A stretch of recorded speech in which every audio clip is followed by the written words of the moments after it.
can repeat it if you want. If you want to eat more, it's fine. I think we have to because it takes forever to come up on YouTube anyway.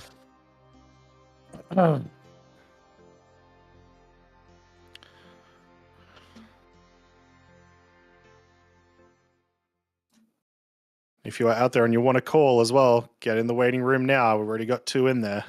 Yep. We've been filling up very quickly, so. And I doubt we can go more than 4 and not repeat the same things over and over again. Yeah.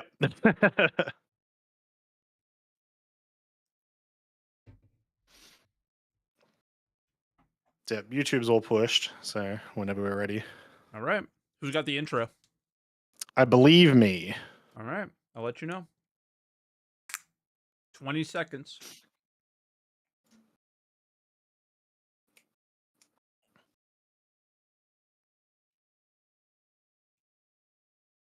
Ten. 5. 3, 2, go. 07 Star Citizens, and welcome back to Answer the Call, your personal favorite podcast. And I know that because I checked your search history. We talk about Star Citizen and everything that happened in the week and any sort of big topics that we want to go through. And it is with myself and Mike. How you doing, Mike? I'm doing great. How about yourself? Pretty good. I did just mention to you, I scratched my eye just before the stream. So I'm going to be doing this the entire time, chat. I'm so sorry. And he does not have pink eye? I don't have pink eye. I'm just really clumsy. I was literally putting on my jacket and just went smash right into the eye. But I'm not doing entirely great. I think I messaged Croncy and was like, damn, you know, it is a little bummer, the second part of the title here, that we're still not wave 1 with the cargo update. Yep. But I did put all the patch notes and things that we'll discuss because they are making progress on some of the major issues that we've been dealing with in the Evocati patches, but unfortunately, I don't think they've made enough progress to get us to wave 1 yet. So yeah, it's not stalled, just slow. I think 4 months late is stalled. Yeah, but it's since we've been going, it's really slow now. So I'm bummed. I think it's not the subject for the podcast today, so we'll leave it. But I am feeling super bummed today, and over the last week or so. But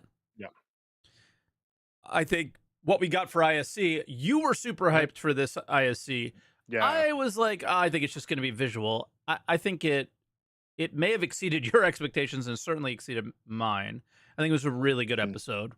I don't know how deep you want to jump into it right away, but we're just so everybody knows, and you might want to get into the call queue quickly if you have any feelings about the podcast or about the jump points, because we're probably not going to discuss it for entirely forever and allow you guys to come in and chat about it with us. So get in the call as well queue as if you have anything yet. that's like jump point adjacent, because one of the big things is like this is our first sort of like detailed look at jump points publicly, especially because the last playtest was private Evo, I think, as well. Oh no, it might have been the first public Evo. No jump point was tested publicly yet. No, I mean as in allowed to talk about it. No, it was the first public one. I remember going, like, I made a video saying I jumped through a jump point and like a stupid thumbnail, and it did really well. And then all of a sudden, every creator was invited to Evocati after that because somebody complained. That's what I heard. It wasn't me, I swear. It wasn't you. But yeah, so it's like our first proper detailed look at it, really since 2019. I actually think it might be 2019. The Citizen Con where they showed the first jump through a jump point, that like the super scripted Carrick flying through one. And so it's something we've been waiting for obviously a really long time. Yeah. It is, other than server meshing, the quote unquote last blocker before Pyro. But it's just because we mechanically need to be able to get there somehow. Yeah. And I was really impressed. So everything they showed, obviously, was visuals are in sort of limbo. They're trying to mess with stuff, but they did show They what their look good target for though. VFX was. That's the thing. Yeah, they still looked pretty damn decent. Yeah. The actual like entrances look like they're probably a lot further along than the inside VFX are when you're inside the wormhole. But you can sort of like really, it's Oh, just this is like like the colors intro. and distortion effects need to be changed because they do show it later. It does essentially look like this at the moment. Yeah. Um, so yeah, they'll just say, yeah, they just need to mess with colors and distortions. They did talk about like, you know, the obstacles and the jump points not being in there yet. But it was pretty dope. I really got excited by this ISE and just all the information they gave us about it. Yeah, me too. Like that's probably what I was more hyped about. Now, I don't Hmm. like a lot of the information I heard. I think a lot of the community is a little bit confused about things or Yep. upset about things, and I think some things rightfully so, some things not. That's why I think this podcast will be pretty good. I think people will be pretty engaged with it because everyone interpreted what they were saying in different ways or Yep. so on and so forth. So, I think there should be some good discussion here. That's where I was really happy with it. Even though I Hmm. may not be happy with some of the things I heard, I am very happy that we had system designers, gameplay people on the screen saying these are our intentions with these jump gates, and Yep. not just you know, like kind of what we got as like a note on the screen was like these are the, like you had said, these are placeholder visuals. That's Yeah. the Yeah. old kind of style of like the only things that we care about are the way things look, and is it Yeah. Yeah. fidelity enough, is it immersive enough, and obviously we got that stuff, but there was a lot of discussion around their intentions for these as well, and I thought that was really good. Yep. Yep. um what was your favorite thing, and what was your least Uh, favorite thing? my favorite thing by far is like the 40 seconds that they talk about transient jump points, which is the part of the video they're actually doing right Yeah. this second. So these are the jump points that are presumably the way they're talking about it will spawn randomly in different locations around the system that you have to find and will be limited use, whether in time or by amount of players. They do sound like they are heavily concept at the moment, Yeah. which is unfortunate. But also not unexpected, as you know, we haven't even got one jump point yet. Yeah. Um, And when we do, we only yeah, have one system to go to, so it's exactly. Yeah. But it was cool. I really like that they've got that ahead because one of my least favorite things, but is maybe fixed by the transients, is all major jump points, like all static jump points. So essentially, every single one that you can see on the online star map now fit all sizes of ships. Do you like that, or do you like that? I only like it because they then said Yeah. transient jump points will be for your like smaller ships and stuff like that, which is great. I think that's awesome. I think the amount of people that you're going to want to get through all of the major runs anyway, you need them to be able to accommodate all sizes, I guess. Yep. But yeah, as long as you are not discounting those smaller ships in some way, I'm happy. Yeah, I mean, I am somewhat disappointed by that, but Hmm. very very minimally. Like I love the idea of the size of jump points, and I love the idea of um if you had a really large ship, you had to take a longer route. Yeah, Now that's not really the option. It is more of the you have to take the more. the safer routes, or Yeah, not even necessarily safer, but is like it, or like, so the that's more where trafficked route. like from a gameplay standpoint, it's, I think Yeah. they've taken a slight step back for convenience in some way, but Hmm. because of all the things that we talked about earlier where we are perceiving what they said in different ways, is it the safer route, is it not the safer route? It's Yeah, yeah. still unclear, and I'm sure we'll touch on that later. But so that was my like slight disappointment with that.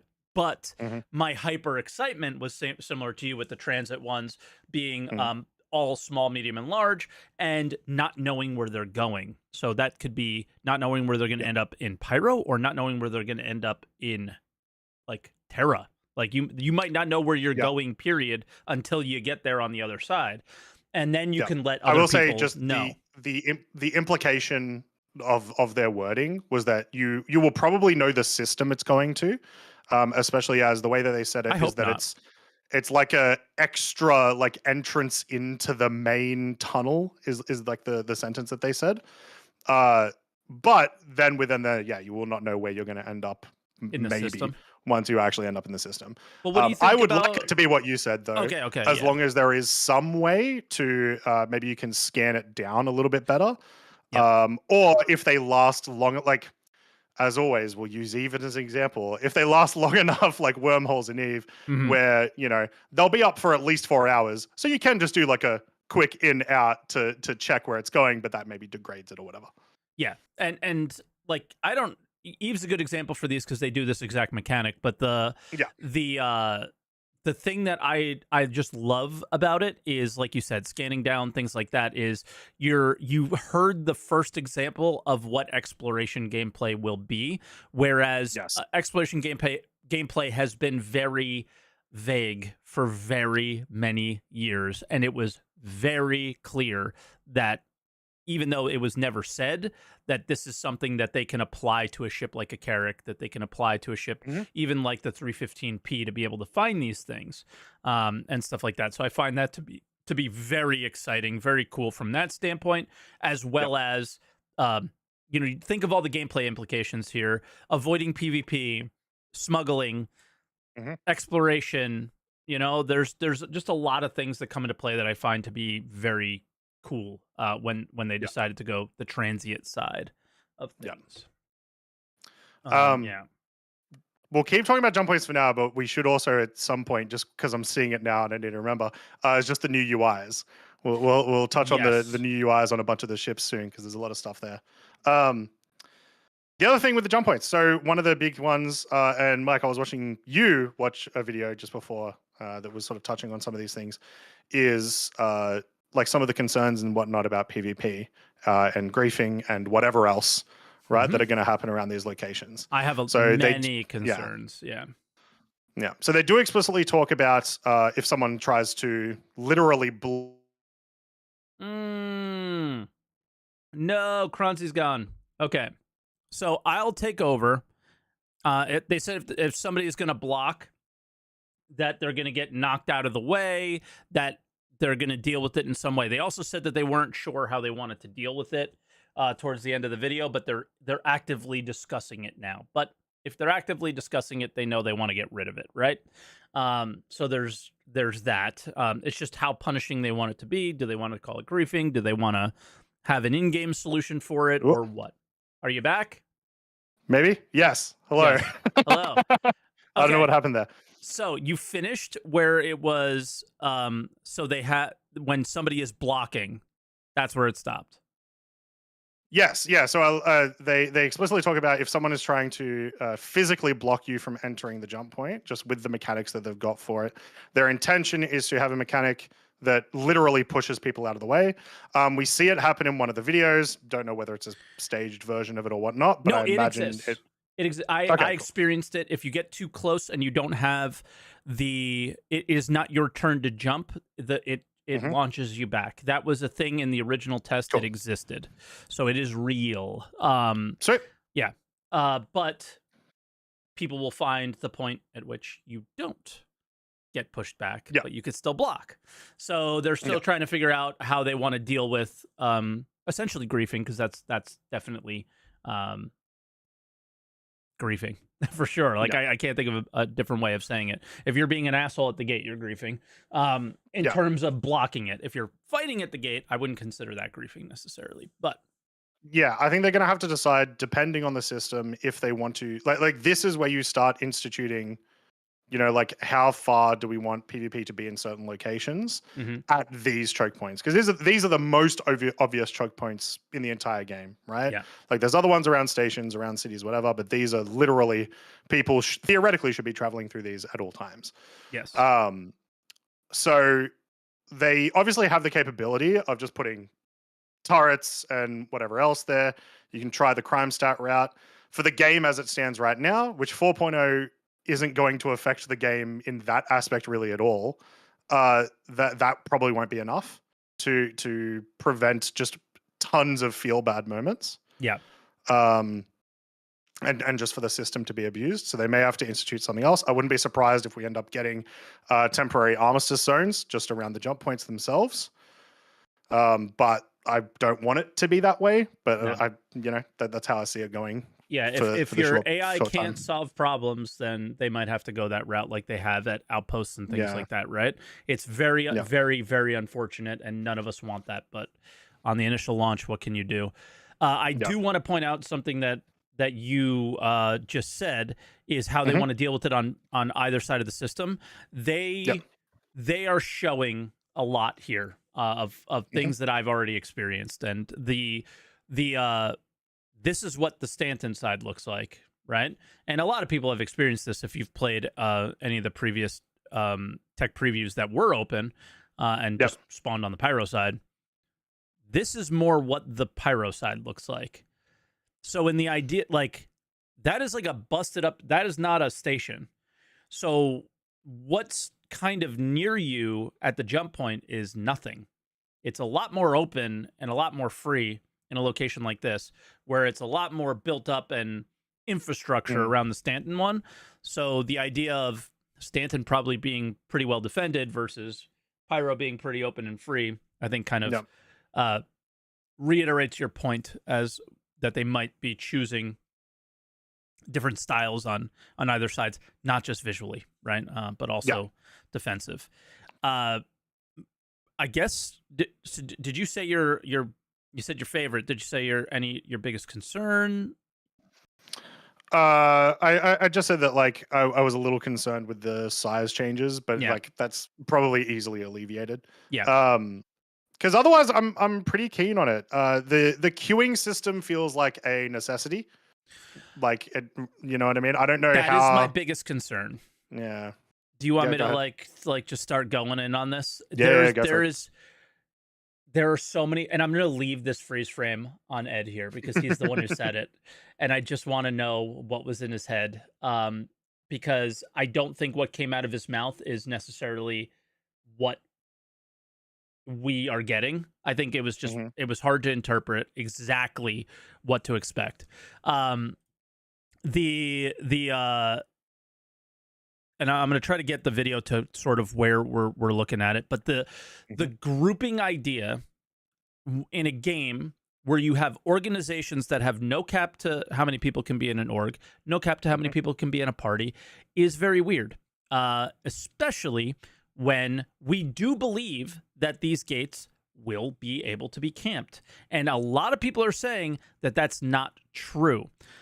So I'm going to come in, and I made a Spectrum post and specifically asked the developer who made the comment in my Twitch chat to respond to the Spectrum post so it's out there in the open more, because I get a lot of shit when developers type in my chat, but not anywhere else. And then people say it's not official, it's not real. But it is real, right? It is those people. So I asked them to respond there. And what was said around this issue is, okay, there's groups. They limited in a certain number. We don't know what that number is. So personally, I don't feel like touching too much on that because we don't know if that number is 5 people or 50 people. If it's 50, it's a lot less bad than 5, right? If I'm upset about the situation. What I am 100% upset about is that we're flying in a line because they visually think it looks cool, and that you're going to be coming out of the gate in order of that line probably, and you're going to be coming out of the gate what they said was in different areas. Now, everyone is interpreting that in different ways. I was fortunate enough to get clarification on what that meant. What that meant was if you're jumping from Stanton to Pyro, you are going to end up in multiple locations around the Pyro entrance from Stanton. Yeah. So you're not going to be 100 kilometers from each other, like probably like 20. And if you're away from each other at all, the video shows that you are in a group coming in Stanton. The words that come out of their mouth can be interpreted in 100 different ways. If Croncy and I are in a group and we go together, are we going to come out separate from the gate? Or are we going to come out together from the gate? Right? There's a lot of questions that need to be answered around that, specifically because if somebody's camping the gate on the other side and we're not together as a group, we're dead. Right? So my hope is, and this is what I'm assuming it is, because it would be really silly if it wasn't, you go in as a group, you come out as a group, but there's like 10 to 15 different locations that are randomly chosen that you can come out of. That's my assumption. But my assumption doesn't matter.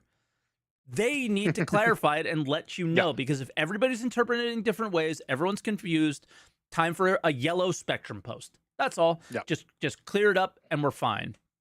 But yeah, I'm very worried. At the same time, I expect that. we'll have a Ask the Devs SCL about jump points soon-ish. They tend to do this every time they've like revealed some new mechanic or whatnot. Is within a month usually. There's an SCL, like an Ask the Devs SCL. So still, please do that, and we'll post it on Spectrum. Try to get these. Yeah, fuck. It takes 3 seconds. Just clarify, because there's obviously these guys go on camera. You can't get everything. There's a clarification on Spectrum right now that I'm sure we'll go over in relation to ATCs, because a lot of people were pissed off about that as well, which is, I thought, was really stupid. We can go into that right now. That's a silly one to be mad about. What do you think? What do you think? Because they're mad about it. They're mad about it because there's no circle around the jump point now. That's what they're mad about. I would say those are two separate issues, but I feel like it's the same people being mad about both. I think they're the same issue, because if there's like a theoretical station around the jump point, then you're allowing people to use it. It makes more sense visually. And the reason they went away from the jump point is because it's natural and so on. And that's it's purely aesthetic choice, and that's completely fine if they like that aesthetic more, right? The problem that I have is when people have been saying like, but it doesn't make sense in the lore, and it doesn't make sense to me like in this way. It was like they can just make the lore up right now. The jump points don't exist yet. What are you talking about? Yeah. And for people saying it looks bad, like I see somebody in chat saying it looks shit. Yeah. Yeah, it doesn't. I think it looks really cool. It obviously the circle, like one of the best pieces of concept art ever was the piece of concept art with the ring around the jump point. So it was beautiful. It was amazing. Maybe it looks shit to them compared to that, but I think this looks incredible. So I would just disagree on that standpoint. But plus the like spectacle of it going from, because it's like, once again, the VFX are not final, but a lot of the like ideas around it will likely stay, where it starts off as just like, just like some warbled space, and then when it finally opens up when you start it, I think that looks a lot cooler rather than just opening up the gate sort of thing like we saw in 2019. So they clarified on Spectrum, and this is Ed Fuller, the guy I paused on earlier, talked about jump points or transient jump points being free, and that you will align to them and all that stuff without an ATC. But the reason for the ATC was gameplay. And I freaked out the moment I heard the word gameplay, because this doesn't sound like gameplay at all. But then he goes in and explains it, and it makes a lot more sense. So classic me getting mad before finishing the rest of the words, but it's who I am, and I can't help it. They consider them like border checkpoints. So they don't want people leaving and going without being checked. And which also, it sounds like literally customs checks will also happen gameplay wise when you're in these queues as well. Yeah. They don't want slower ships to be trumped by faster ships. I'm not sure what that really means, because you would think that there would be some sort of a queue. You press I want to jump, and then you get put in a queue of when you can jump. At least that was my experience in the previous test, but maybe they gathered feedback from that there were some issues that they wanted to deal with on that front. But it's kind of like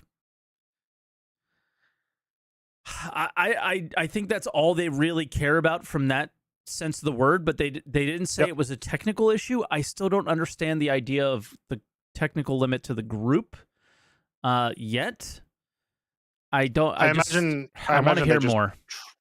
Yeah, for sure. My brain would say that they just want to do it so we don't have issues with literally hundreds of people appearing in a shard all at once, and then like messing up servers on the other side of the jump point and stuff. It's a presumably a good way to funnel that.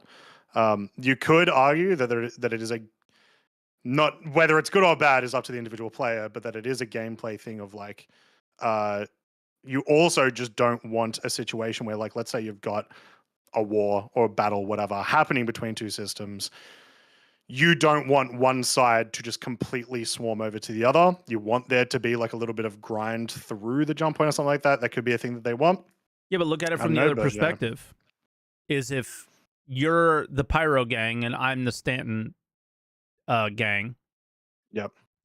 You place 100 people on the gate and just sit there, and then we come through 10 at a time and just die over and over again. There's in that case, yeah, I guess it would depend on the transients and how they're going to work. Yep, exactly. But if they're not in, regardless of the transient thing, I do think they need to address this issue, because I think it is an issue. Like, the transient does help you get around it, but if the way to get around it, that's what I'm saying. It depends on how it actually ends up working. Exactly, might help you get around it, but then on top of that, all the extra steps to get around it is cool. Like we were talking about transients very positively 20 minutes ago, but the from this perspective, it's, don't you, like, as a PvP org versus PvP org, they want to jump on top of each other and they want to fight. Yeah. So you're preventing that fight from being fair by making people go through one at a time, small groups. Yeah. Right. Which with one jump point, yes, as well. Like, it's also it's a problem that also could be solved later, but we need it solved now. You know what I mean? Yes. Yeah. Yeah. So yeah, I just, like, yeah, you need to figure these issues out before your first iterations. Like, these things need to live on a solid foundation. And when we do stuff like this, it makes me think that nothing, like, Star Citizen is just crumbling, like at one blow of some wind on a lot of things like this is, it's just very obvious to look at the way they say things and just go, yep, I know how to exploit that. And that just happens way too often, I think, on ISC and stuff like that. So hopefully we get a little bit more clarification. He only clarified why there's an ATC, which I think was the least problematic thing that came out of ISC in terms of things that might have been confusing. And the one that they decided to answer was silly. It's what I heard the most vitriol about, though. Yep, and that's our community. It makes sense that they would answer that. Yeah, and that's our community, and that's one of the biggest problems with our community is there's so many other, like, PvP related problems that they're going to end up crying on Spectrum and Reddit about in a few months' time, according to Jared, but they're concerned about whether or not they press ATC or not going into a thing. So the feedback really should be, hey, I'm a little worried about this, and what do you guys have to say about it? And they choose to go on ATC and how it visually looks instead of how you're going to experience this, because you might not like what you experience is the vibes that I'm getting. But there's also, like, based on what they were talking about in the whole thing, there was one sort of interesting thing that I realized, which, if criminal reputation starts working, which that is a maybe possibility for 4.0. It's still probably low on the 5% or less, but the way they talk about it, if you are a criminal that's looking to either camp either side of the gate or whatever, it sounds like it's going to be really hard for you to get to those locations without bringing a huge force to deal with all the other, like, extra NPCs and stuff. Hopefully, but again, we know. Yeah, we just the thing that I struggle the most with is their intended mechanics to deal with problems and how it currently functions. And when you have yet to prove that an NPC can be a good deterrent, it's really tough. Yeah, exactly. To be like, all right, yeah, like, I trust this is going to be good. But like and I think, and I like that you bring it up, because this is something I also wanted to bring up, is the reputation side of things doesn't just play on the Stanton side.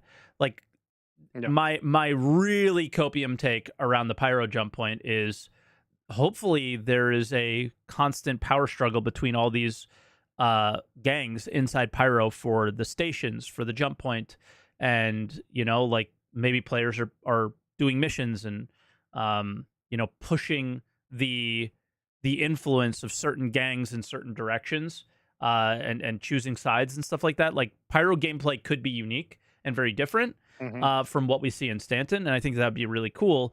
And if you have bad reputation with who owns the jump point, maybe you really struggle with going through through the main one. and Yeah. yeah, so that's one of the things that I'm like, oh my god, this would be so cool. But also you want that to exist. You want pain to be, um not pain, but you want, if people are doing things that are unlawful or against the controlling gang, you want their life to be a Hmm. little bit more difficult, don't you? Right? So Yeah, you want some natural conflict to evolve over, whatever your actions are in the game. That's like the whole point, right? It's yeah, just who is that faction? Is it a loyal? Sorry, not loyal. Is it a legal UEE faction or is it the pirate factions? yeah. Doesn't I matter. will It's a say, faction, so it could be yeah, anything, which is cool. exactly. I don't think the jump point state, at least the sound of their vision from the video, the station that's on the pyro jump point is 100% going to be a UEE station. And I, based on that, I assume going to be the same case for when they do pyro to Nyx and whatnot. But as long that won't be bad, as long as there is enough interaction between me leaving this station in pyro to the other station in pyro, with the possibility of getting pirated, the having to deal with local pirates to refuel, and like make sure that I've got all of those interactions. That's fine. But once again, just don't know how it's actually going to play out. Yeah. All I know is there's I don't know where somebody shared this hilarious Mhm. image of, um like, I think it was like a star map thing with Pyro, and it was like Pyro, X amount of planets and 26 stations. And it was like, so refueling's not going to be a problem here, is it?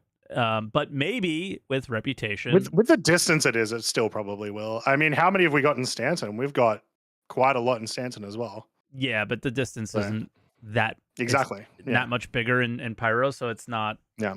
Yeah, that's, I feel like the refueling is made for Pyro thing just died Mhm. not too long ago, which is makes me very sad. Do Is there anything else around jump points that were, brought up by the community? Problems, loves, dislikes? I can't think of any off the top of my head now. That's basically all the things that I was thinking about. Yeah, they didn't really talk much else. Well, like we just described a lot of things. I guess the only other stuff is some more confirmation that they talked about a couple months ago of when you actually like come out of the jump point. So if you are in the jump point, you will take distortion damage if you're getting too close to the sides of Ooh, we should the touch on this. tunnel. Once you've done it too much, you do get knocked out of the tunnel. The wording that they said is you will get knocked out at a random place along the tunnel. But so in this situation, that would essentially mean either in Stanton or in Pyro. They, I'd have to rewatch it again. I don't think they said you would be like, depending on how far you got in the tunnel, would be like you're guaranteed in Pyro or whatnot. It sounded maybe like it was a bit more random of which one you ended up with, I call but you will bullshit. not be at the station. I call complete and utter bullshit on that statement, and I don't know what could have possibly changed technically to make Mhm. that statement true. The moment you jump through a gate, you're in Pyro. That's how it was when we did it. I can't Oh, see that having changed. Maybe it has. Maybe server meshing tech is so powerful, even though you technically are in Stanton or are in Pyro, they can shoot you back to Stanton after you've jumped out seamlessly. I'm going to go ahead and say doubt, but maybe. The reason why I was so excited that you brought this up is a lot of people are using this as a way in their minds to avoid PvP at the gates. I like don't know what distortion maybe, damage is but going to be, but if you get knocked out of a gate, I hope you're out of commission for a while and it is not a yeah, fun experience. I want you to be far enough away from a Anything. place of like refueling that it is likely you'll have to call someone. Yeah, like Yeah. Mud in chat says fuses blow. Like, yeah, Yeah, okay. I Did don't you hate bring that. enough Yeah. fuses? Are you able to repair your components? Do you have the way of removing distortion damage? All that stuff. Yeah. Hopefully, there's some serious implications for you doing that, because you should be trying to successfully get through the gate and get Yeah. to the other It's side. also like it needs to be a mechanic that doesn't like as in like the trying not to get pushed out of the tunnel needs to be enough of a mechanic that it's not so hard that you're actually concerned about, falling out. Yeah. But it does need to punish you enough that you're not actively trying to fail. Yeah, exactly. Yeah, and the choice to do that versus a transient jump point is Yeah. like it shouldn't be a choice. You should be, hey, that gate is hot. I need to find does anybody know if there's a transient jump point? Do you have a and Mm. then you have the star map and you're sharing locations and all that stuff. So yeah, I will say, definitely. just on the transient jump points, I would love if transient jump points took you to transient jump points. So, like, if I found a transient jump point in Oh, so Stanton, you I know want on it the to other push side. me out of a transient jump point in Pyro. Yeah. You know, rather than because once again, the way that it sounds like Place they're you in a talking about random it, spot, right? yeah, way they're talking about it now, it sounds like you'll just come out at the same point everyone does at the Pyro like jump point. It's just you're entering from a different spot. Oh, yeah, I hope it I Yeah. don't know if it should put you out at another transient jump point. That could be their choice or not. I would Mhm. just like it to be a completely random location in Pyro. Yeah, sure. Like not the jump point. I think that Yeah, would yeah. be cool. But I don't know. Ready for callers slash No, we still got more to talk about, Mike. Damn, you've forgotten all the stuff that happened in the ISC. So there was sneak peeks in the ISC that they've been doing a lot Oh, recently, yeah, and this you was literally all just the UI. you literally just told me Yeah, to pay attention to that.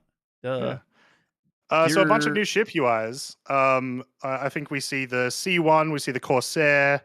This is C1. Yeah, this is the C1. Um, Pretty cool aesthetically. I think it fits much more into what the game is currently, as well as what we saw from Squadrons. That makes sense that they would, make that similar. A couple of things of note, at least that I noticed, is your ship, like your self UI in the top left again, looks to be permanent. Awesome, cool. So you can see your Well, it self might be the status visor really thing easily. that you can move around that they had talked about True, which would in be great actually. I sitcom. would love if it was the visor. Yeah. The There's the biggest Nomad. thing probably that you notice is right there is the power triangle is no longer a triangle. It is now bars, similar to Elite Dangerous or Starfield or any other number of sci-fi games. Yeah, like people, Um, somebody in my yeah, chat was like, they stole this from Starfield. I was like, what are you, 12? This has been a thing for like 50 years. Like, come on, yeah, calm yeah. down, dude. My entire life Minimum playing the video 90s, games, like this has been a every thing. sci-fi game had this. Exactly. Yeah. It makes more sense to someone who like comes into the game what that does versus the triangle. But in addition to that, one thing we noticed, so on the Nomad there, you can see that it's got like Hold on, I'm it's gonna a bit get a hard for me to see, but better. it's like Yeah, I'm gonna get a better version. yeah. I know exactly what you're talking about. This is Um, probably the best. Yeah, There you so go. up the top, well, actually, that's a good one to compare it to. So up the top left there, you've got some power going to web. Oh, he's gone.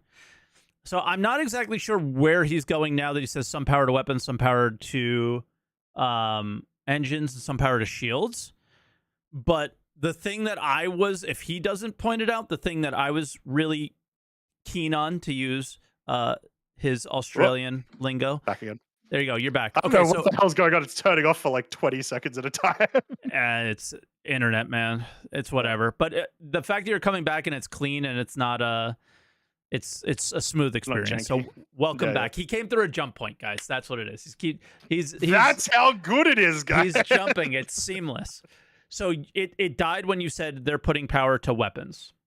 Yeah. So in this picture, you can see that they're putting like some power to weapons. They've got some power. Well, presumably that's what we're looking at. They've got weapons, power to engine, weapons. They've shields. got some power to engines and shields. But you'll also notice that there's like the grayed out section behind it, which you would assume would be the capacity that you can put into those. Notably, the amount of like filled up power there, as far as I can tell, because it's a bit hard to see on the picture, wouldn't completely fill one of those sections. In addition, if we go to the Nomad, The Nomad has a different number. Before we move, yeah. Just because it's super relevant, look at output as well.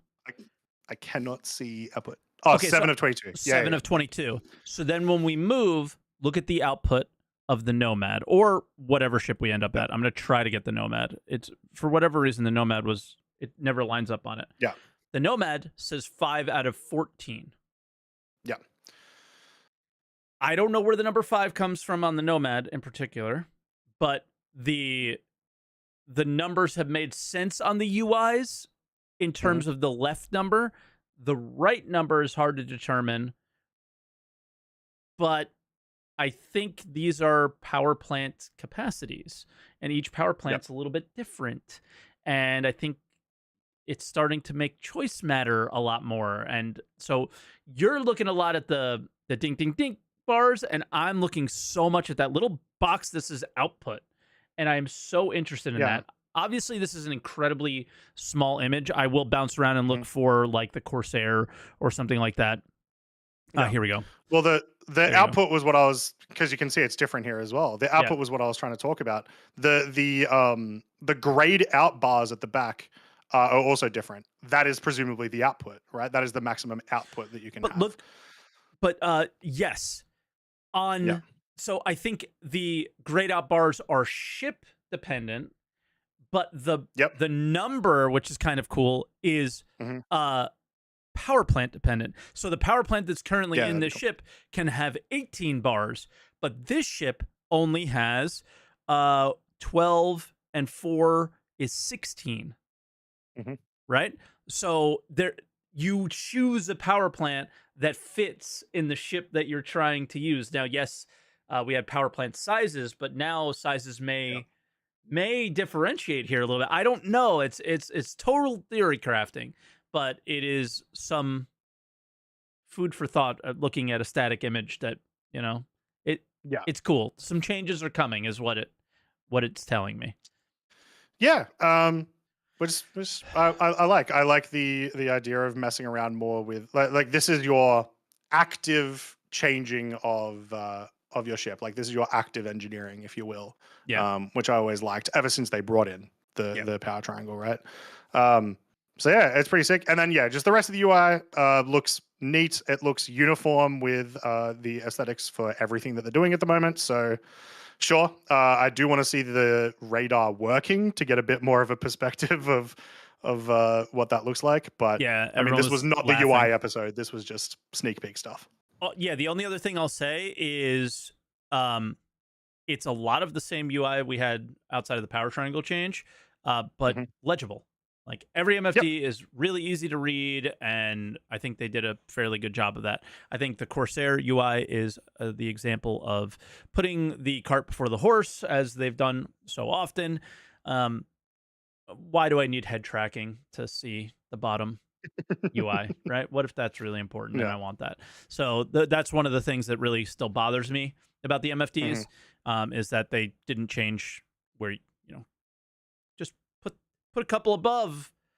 Just put a couple above or whatever. I don't know, man. So about the choice there was always visual over gameplay, and that will always bother me. But outside that, I think it was fantastic.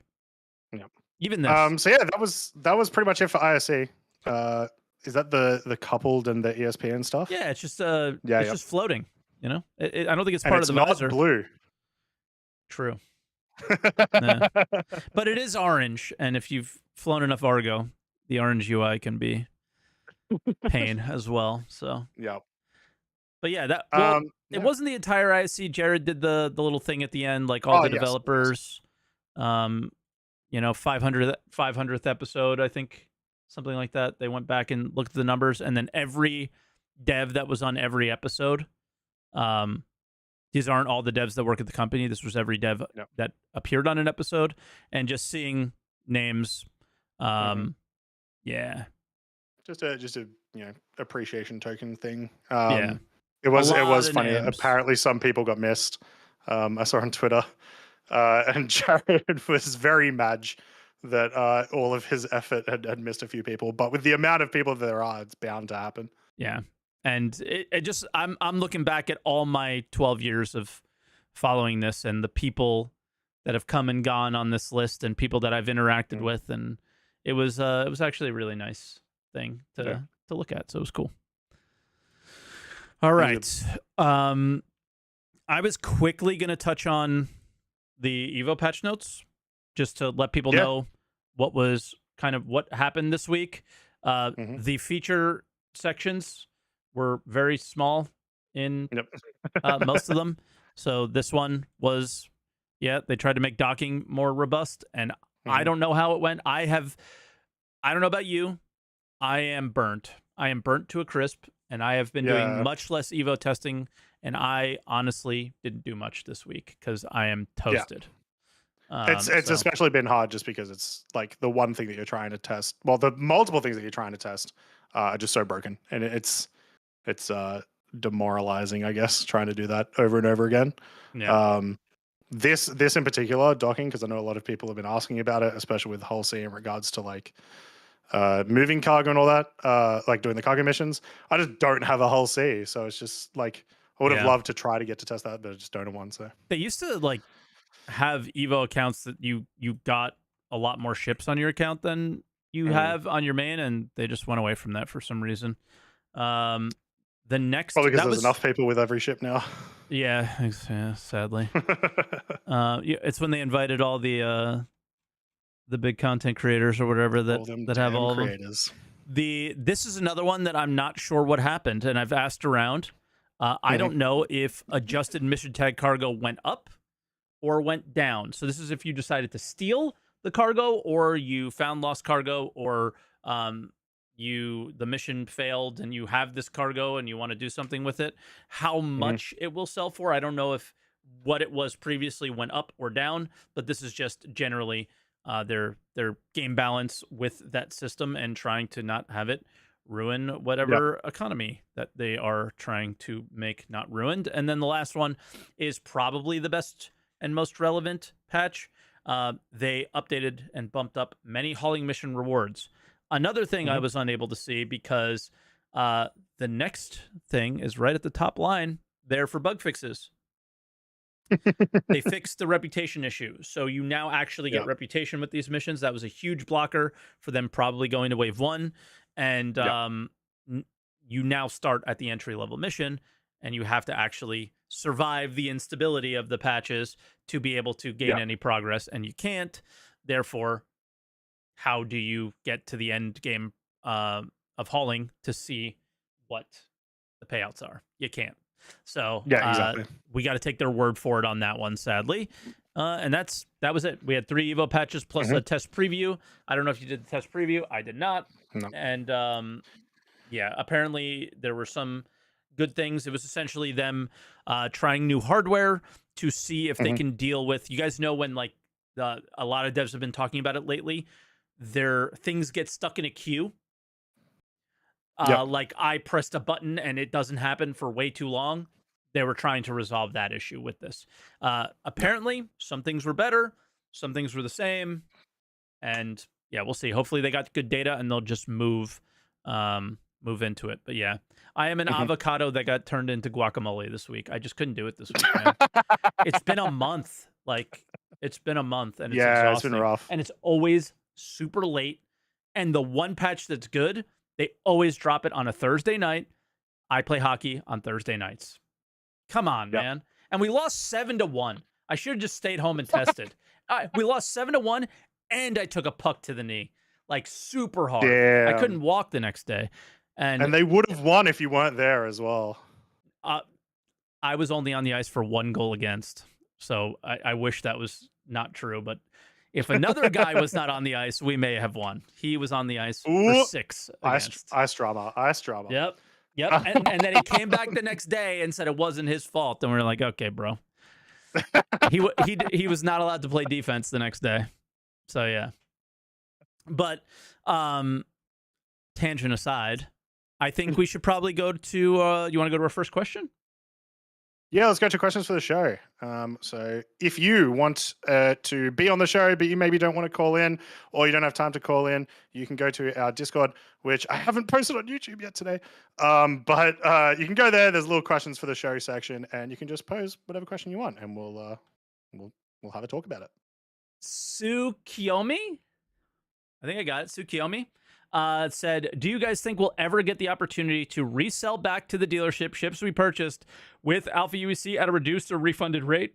For example, we get back 40% of the ship value. I feel like this would help people want to try new things, etc. Sell a combat ship not in use to potentially buy a cargo or mining ship or salvage ship, and vice versa. Sell a utility ship or try combat for events. This has to happen. I talked about it in review last week. Yeah. Yeah, AUEC. I mean, you can actually sell it back your ship to the dealership, Chris Roberts, on the website for a full 100% refund of store credit. So you can do it for not UEC, but for in-game, yes. This was one of the things that I mentioned on Week in Review last week, was like the dynamic economy and all these, like, or 1.0, or how close are we to these things? Like, dude, we can't even sell our ships back yet. We're not even, this is one of the hundreds, if not thousands of little things that need to exist in this game for it to just make sense in a lot of avenues. This is one of those things that just has to exist. It has to. I will say, I don't think it has to exist necessarily in this particular form. Like, I wouldn't hate if the way to do this, like to get your value back from the purchase ship, was, you know, salvaging it, like fully, completely salvage. Not, you know, I'll get my reclaimer out and I'll start taking the panels off.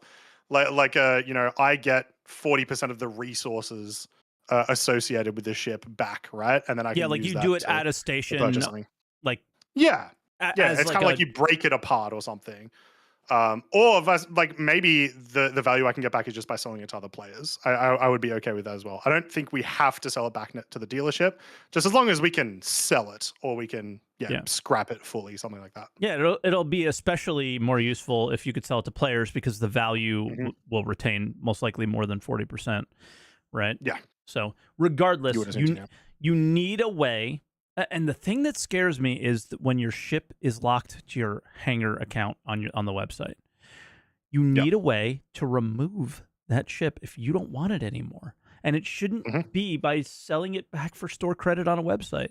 If I want to take 50 ships that I bought on the website and sell them in game for Alpha UEC, within reason, you should be allowed to do that. I don't like, this is a very exploitive kind of problematic thing. I don't think a whale should be able to come in, spend all their money on ships, sell them for you. Like, there would have to be a huge like problem with doing that, in terms of like you not getting the value or whatever that you would if you just bought the gold or whatever. I don't know. Yeah. But even account lock things, you need to be able to get rid of.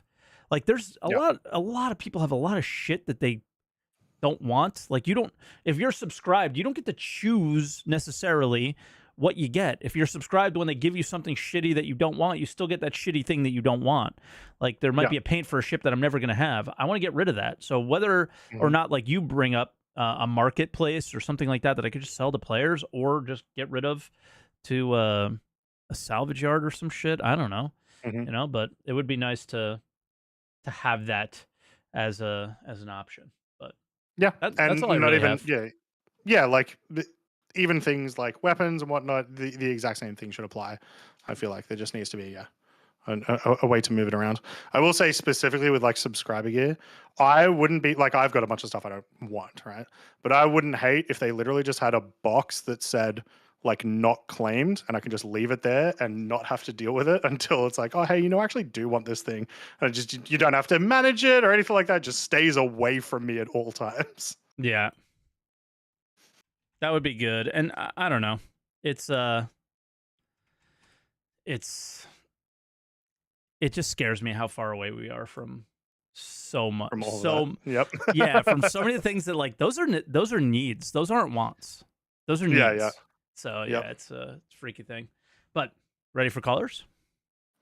Yeah, let's get into it. We've All got a bunch of callers, so we'll listen to antics. And if you want to answer the call, make sure you go to the podcast Discord that I just mentioned, which you can find on YouTube, and you wait in the green room. We've probably got enough callers for today. Usually, if you get in within like the first half hour of the pod, you're able to get in. Yeah. Antics, how you doing? Good. How are you guys doing? Good. Good. What would you like to talk about today? I want to talk about jump points and particular one little thing that took like 7 seconds for them to mention in ISC, but I think in the long term changes the entire game, and I'm kind of freaking out about it a little bit. I had my Star Citizen freak out moment. I've been following the project for 10 years, and I'm just like, let them make the game, let them make the game. I had the freak out moment. I want to talk about it. Welcome. Okay. Oh. Welcome to every day in my life. Yeah. So the jump point sizes or stable jump points now all being extra large or whatever the size. All is. ships Just can go allowing through for them. all vehicles is what. Yeah. Yeah, all vehicles. Now, Yeah.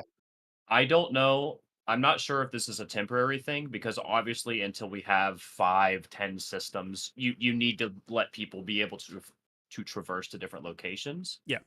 But I think this just incentivizes that big ships are better, assuming in the future everything's a large jump point. Take your big fleet, take your big ship into Pyro from Stanton, and there's no downsides, theoretically, right? Before Until we get transient jump points as well, though. Like for 4.0, yes, I agree with you. 4.0, I 100% agree with you. Yeah, in the future, it was just at least the way we thought from the Arc Star map. Again, it's 9 years old, right? Things change. It just sounds to me like the way they said it on ISC that it was a permanent thing and all stable jump points will be extra large. And it's just like that clarification I'm still not sure about. And again, they might change it in the future, but I'm thinking of the kind of the economic complications of that is you want to get a reclaimer from Stanton to Pyro in the future TM, hopefully one day. You have to jump to like Magnus, Hadron, Castra over to Pyro. You have to make that decision and invest that time to make that loop to get a big ship into Pyro, military, industrial, whatever, right? It's not even just that. It was like hull sea cargo hauling runs could take like, multiple hours where you could do 3 trips in a freelancer or something. Yeah, exactly. Yeah. That was actually one example I was talking about with my friends is like the jump gate was medium between Stanton and Pyro. Do I want to take 4 of my friends and freelancer maxes to make the short jump and not have a big ship, so less protection potentially? Or do I want to spend the time investment to go around, potentially run into trade lane pirates, but have a bigger ship and maybe more security through bigger escorts since I'm taking a bigger ship? And this to me, literally, in the future, not in the short term, changes literally the entire game. And I'm kind of freaking out about it. I'm not going to lie. I want to know what you guys think about it. I will say I don't think this is like any real thing to freak out about, because I don't think it's going to have, if everything you just said happens, doesn't change, and there's no like added things, I don't think it affects the game a crazy amount. I think it just affects this one thing that we thought was a really cool concept. I don't think it ruins the game, you know what I'm saying? But it I would still like for it him, to be that way. It sounds like. And the thing is, ruin the game not ruin it, but it's one of the things that you loved, right? At least that was one of the things that I mentioned it earlier on in the podcast too. Is I love the idea of that. I just made a video this week about how I felt like every ship in the game, not every ship necessarily, but more ships need to be flyable for more reasons. And like, tell me why I should be flying my freelancer. Tell me what situation my freelancer should make sense in. And before this show came out, I made that video, and it was like, but the obvious one would be jump point sizes. Like that one I thought for sure was going to stick around, and even that went away. So and it adds to like bigger ships better still even more. And it's a sad thing. Now, obviously the transient jump points, we don't know how easy they'll be able to find. We don't know how technically stable they will be. Like how if somebody finds them, will everybody be able to see them? Blah blah blah. But there's so much we need to learn around those. But yeah, like I was hoping that when you made a big run in a big cargo hauler, that you knew the trip was going to be way out of the way and longer, or you can make the choice. And like, this was a long time ago, CIG giving us the choice that they're constantly talking about today, and they're actually taking that choice away now and just funnily in this situation. So yeah, I don't want to get it confused that I do prefer the old system. Yeah. My hope is that they are still able to give us something that will do everything that you're talking about. Will provide us with reasons to go into those smaller vehicles. Transient jump points are probably going to be that thing. I do still want it to be more than that. But it's just, I feel like it's one of those things where it's like, this could have been a situation where maybe it would have been bad to have all the small, like everything be different sizes, just for the purpose of like regular gameplay. It might have sucked. That's completely theory because we haven't had any jump points. Yeah, I mean, I do hope they change it. I hope they bring it out later. It especially sucks where like, if this was actually a medium jump point in 4.0 and you couldn't get across. Oh yeah, it would be ridiculous. For now, no, that wouldn't work. Yeah. I understand for now that wouldn't work. It's just I'd really love for them to put out a post on why they changed it, because I've talked to so many people that have been following this game for 10 years, so we're all scratching our heads like, for the long term it seems terrible. But I'd really love them to explain the rationale and the gameplay reason behind why this changed the way it is, or was it a miscommunication on ISC, and is it temporary? It's not terrible. I mean, both me and Croncy have played EVE. I don't know if you have. Every ship can go through every jump point. But not every wormhole. And I will say that is a big, like, because once again, that's more close to the comparison. And it does create these really interesting interactions where you can have wormholes that you know for a fact aren't going to have insanely large battleships, right? And wormholes are essentially transient jump points. Yeah. So like they're pretty much the same, except wormholes have their own space that you're in when you go through them, right? Okay. Yeah, but it's essentially just going into a system. But yeah, because you can only bring, certain size ships through certain wormholes, not certain systems, but like certain wormholes, it creates interesting choices you have to make about your hauling and what combat ships you're going to bring into those locations and all sort of stuff. Like, it is a cool thing, but that is in conjunction with the 5,000 systems that you can go to with every single size ship. Exactly. That's where EVE's a little different on its scale, and we have one and maybe two very soon. So it's a little different. One more little touch on that, and then I'll jump to the next little thing I want to talk about. For a while, because there are a lot of callers. After that next thing, we'll let you go. Okay. Gotcha. No, one little thing on this, then I'll jump to the next one. Will be over.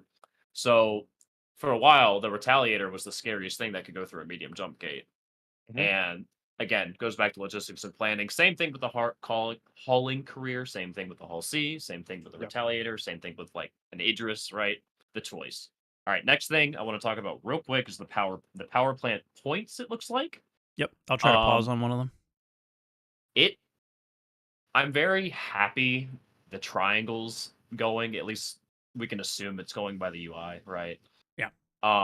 It looks like there's a little mode button I saw, or a little like toggle, probably something you can bind to the key. You can switch to different modes. I really hope if you're maxing out your power plant, like you got all points allocated, it starts to degrade. Or you can go over maybe and it degrades even faster. Exactly. Creates that gold sink that I think we all need in the game to keep it interesting. Very badly. That's about all I got on that.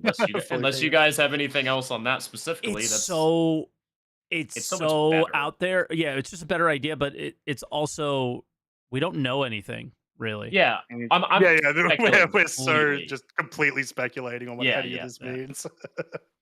Yeah, but I'm just like, I like the way it looks, but I just want to hear more about how they intend us to use it a little bit. We got a very this looks small good. Sense. What the hell is that? Yeah. Yep. Exactly. We got a very small sense of CitizenCon, but I need more. I need more. And it looks like the MFDs are more compact. Like there's more data displayed cleanly on each panel, which is legible. Really good. Yeah. Really good change. Yep. Legibility is by far one of the things that Star Citizen has struggled with like the most with all of their UI Oh over the man, past 10 years. So have you seen the it's marker? good to see it look good. Yeah. Yeah, the marker things. Oh my god. Yep. Brutal. Well, that's all I got, guys. All right, I know you got a Antics. lot of callers today, so We do. get out of here. Yep. All right, be good. Thank you for Awesome. your Cheers, call. Antics. And yeah, I share your pain with the sizes, but hopefully it'll be better. We'll see what Yep. happens. All right, man. Later. Have a good one, mate. Thanks. Bye. All right, that was Antics, and then we got our very regular Space Monkey Business. Favorite Welcome caller. back. Hey, your monkey. Oh, Monkey, hello. there you are. Howdy. Did you click the wrong button or what happened? No, we're here. You're we're here. Oh, okay, yeah. I just like heard a different sound. Hi, how are you doing? Good. Good. Good, yeah. What would you like to talk about? I'm just want to add to the point of Antics. So I was also a bit worried, like because it might affect the depth of the gameplay for like hauling. So I thought, maybe it's not like, because I like games where you have to figure out the game a bit. Where it's like, okay, how do I do this? What is the best way? And with jump gates that have the biggest size and everything is allowed through, then there's nothing to figure out, at least for me. Or it is a bit worried about that. There'll still be stuff to figure out, but it's taking away a kind of a very obvious and like interesting way that these dynamics would essentially work. Like the way that you're going to plot a route is just straight up going to be different than what we had thought it would be. This all just popped in my head right now. The size stuff sounds like it was very 2014, 2015 Star Citizen before Procedural Planets, and specifically pre last week or the last month, where they've basically designed the size of hauling that you will do based on certain mission types or certain places that you're picking up from and dropping off from. So you're getting the depth in cargo hauling that you always wanted. You're just not getting it in the interstellar travel. They decided, and this was their gameplay decision, to say interstellar travel equals hull C, maybe C2, but most likely hull C and larger. Therefore, interstellar travel has to be able to handle those kind of ships in order to make that economic choice, I guess, to exist. So I guess it makes sense when you think about it from that standpoint, as much as I still will always stick to my Freelancer was the largest cargo ship that can fit through the smallest jump point, and I loved that concept. But I also accept that if they figure out a way to do that in a Stanton system, then I'm okay with it. It doesn't say that it might give a gameplay reason where the main entrance is either totally blocked because they is unstable or whatever. So there could be some gameplay reasons to shut it down. The stable jump point is a stable jump point, so I'm not sure what you're referencing. I don't know. I don't know if this is what you're getting at, Space Monkey, but you could make it a dynamic event. Yeah. Oh yeah. Well, no. Yeah. Sure. We don't need any more of those, Croncy. Please stop. but it would be cool. It would be cool. Yeah. Or maybe not of the size of Xenothreat, but maybe just like a bunch of smaller ones that you can activate if you do something in beforehand. Yeah. Another point that was interesting for me was when you fall out of the tunnel, how far are you away from the next, I don't know, station? And that's could be a reason to call in for refueling, because you're so far out that you cannot reach any system or any station to refuel. So yeah, which I think that would be the appropriate punishment, is like, you are far enough away from somewhere that you actively have to like either seek help or be a refueling ship and just use like, a bunch of your stock, to actually get through that. Exactly, yeah. Because like I said, it needs to be punishing enough that people don't actively try to use it to exploit, but it also needs to not be punishing enough that like the actual gameplay itself needs to be only hard enough that the literal most brain dead person would fail it, Yeah. I don't care for this to be a mini game. At all. Like, it doesn't I matter mean, it's if barely a mini game. It's well, we don't. You you're don't know. you're like that's true. We don't know, I guess, but like you're flying a little bit, right? You're just flying ever so slightly around. Yeah. By the way, seeing that footage here, I was also a bit disappointed about the difference in design because for me, I mean, in the MFD design, for me, it just looks very similar. I mean, the colors are different and maybe some slight changes here and there, but I hoped for a more significant difference between the UIs or the MFD designs. But hey, it's just a minor thing. It's not that important. I do think it's a pretty. I want to be able to significant read change. them. Yeah, true. Yeah, That's but pretty maybe important. let's like, but on one MFD it's maybe a more round design. On the other one, it's more, I don't know. Oh, you want like a complete aesthetic change, sort of like. Well, Yeah, they said they were let going to let do you manufacturer styles, and they didn't do Yeah. styles. They just did colors in these. Yeah, they just did Yeah. colors. Yeah, there wasn't much difference. Yeah, yeah. But hey, that's a minor thing. There's Sure. one other topic, and I don't know if I get screamed at by Mike for that, but maybe No, I can. no. Go ahead. Go ahead. Add my 2 cents. It's completely off what we talked about so far. Because 2 weeks ago you had a stream on Friday, Mike, where you talked about pay to win. Oh And- God! Now I am going to yell at you. Go ahead, but I'm not going to. I'm not going to entertain the pay to win conversations much anymore. No. This community is too cooked. Yeah, I just wanted to add. I mean, for me, there is no winning because we have no complete game because they have to define win for me. I mean, in a PvP fight, we know what win means, but on a longer term, so it's okay to sell ships now because there's no pay to win, but there might be later, and when they define it, the ships that they sold are going to be pay to win. So that's okay.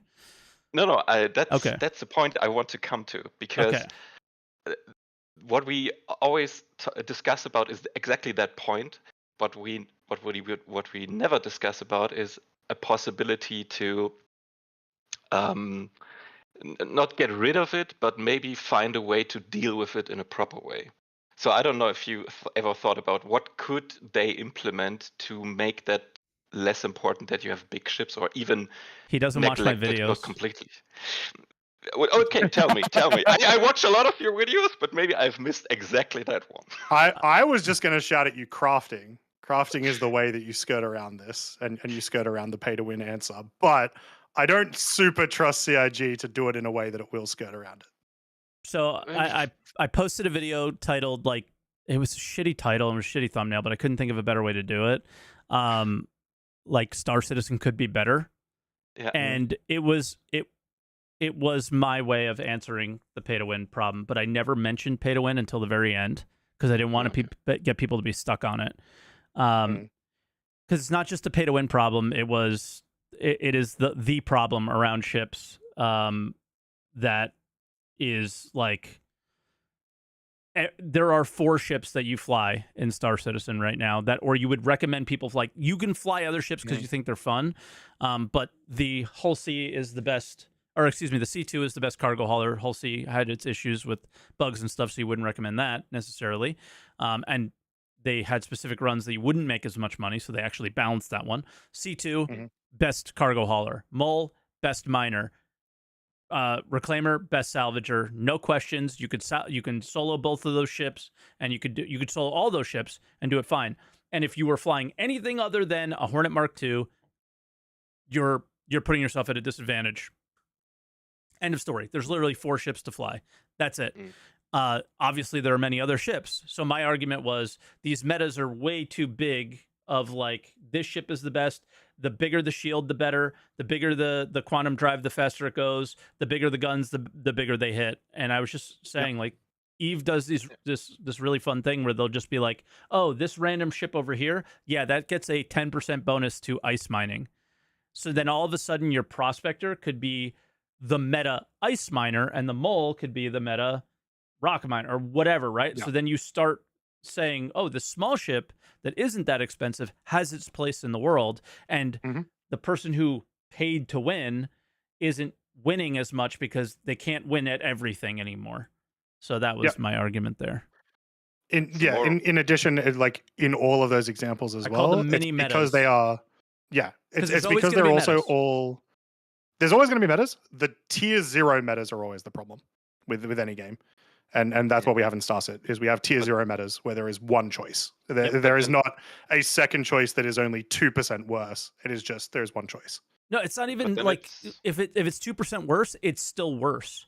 Like the mentality that I had is this is good at this situation and that is good at that situation. We're not even going linearly. Like you move from the prospector something in between to the mole to the Arastra to the Orion.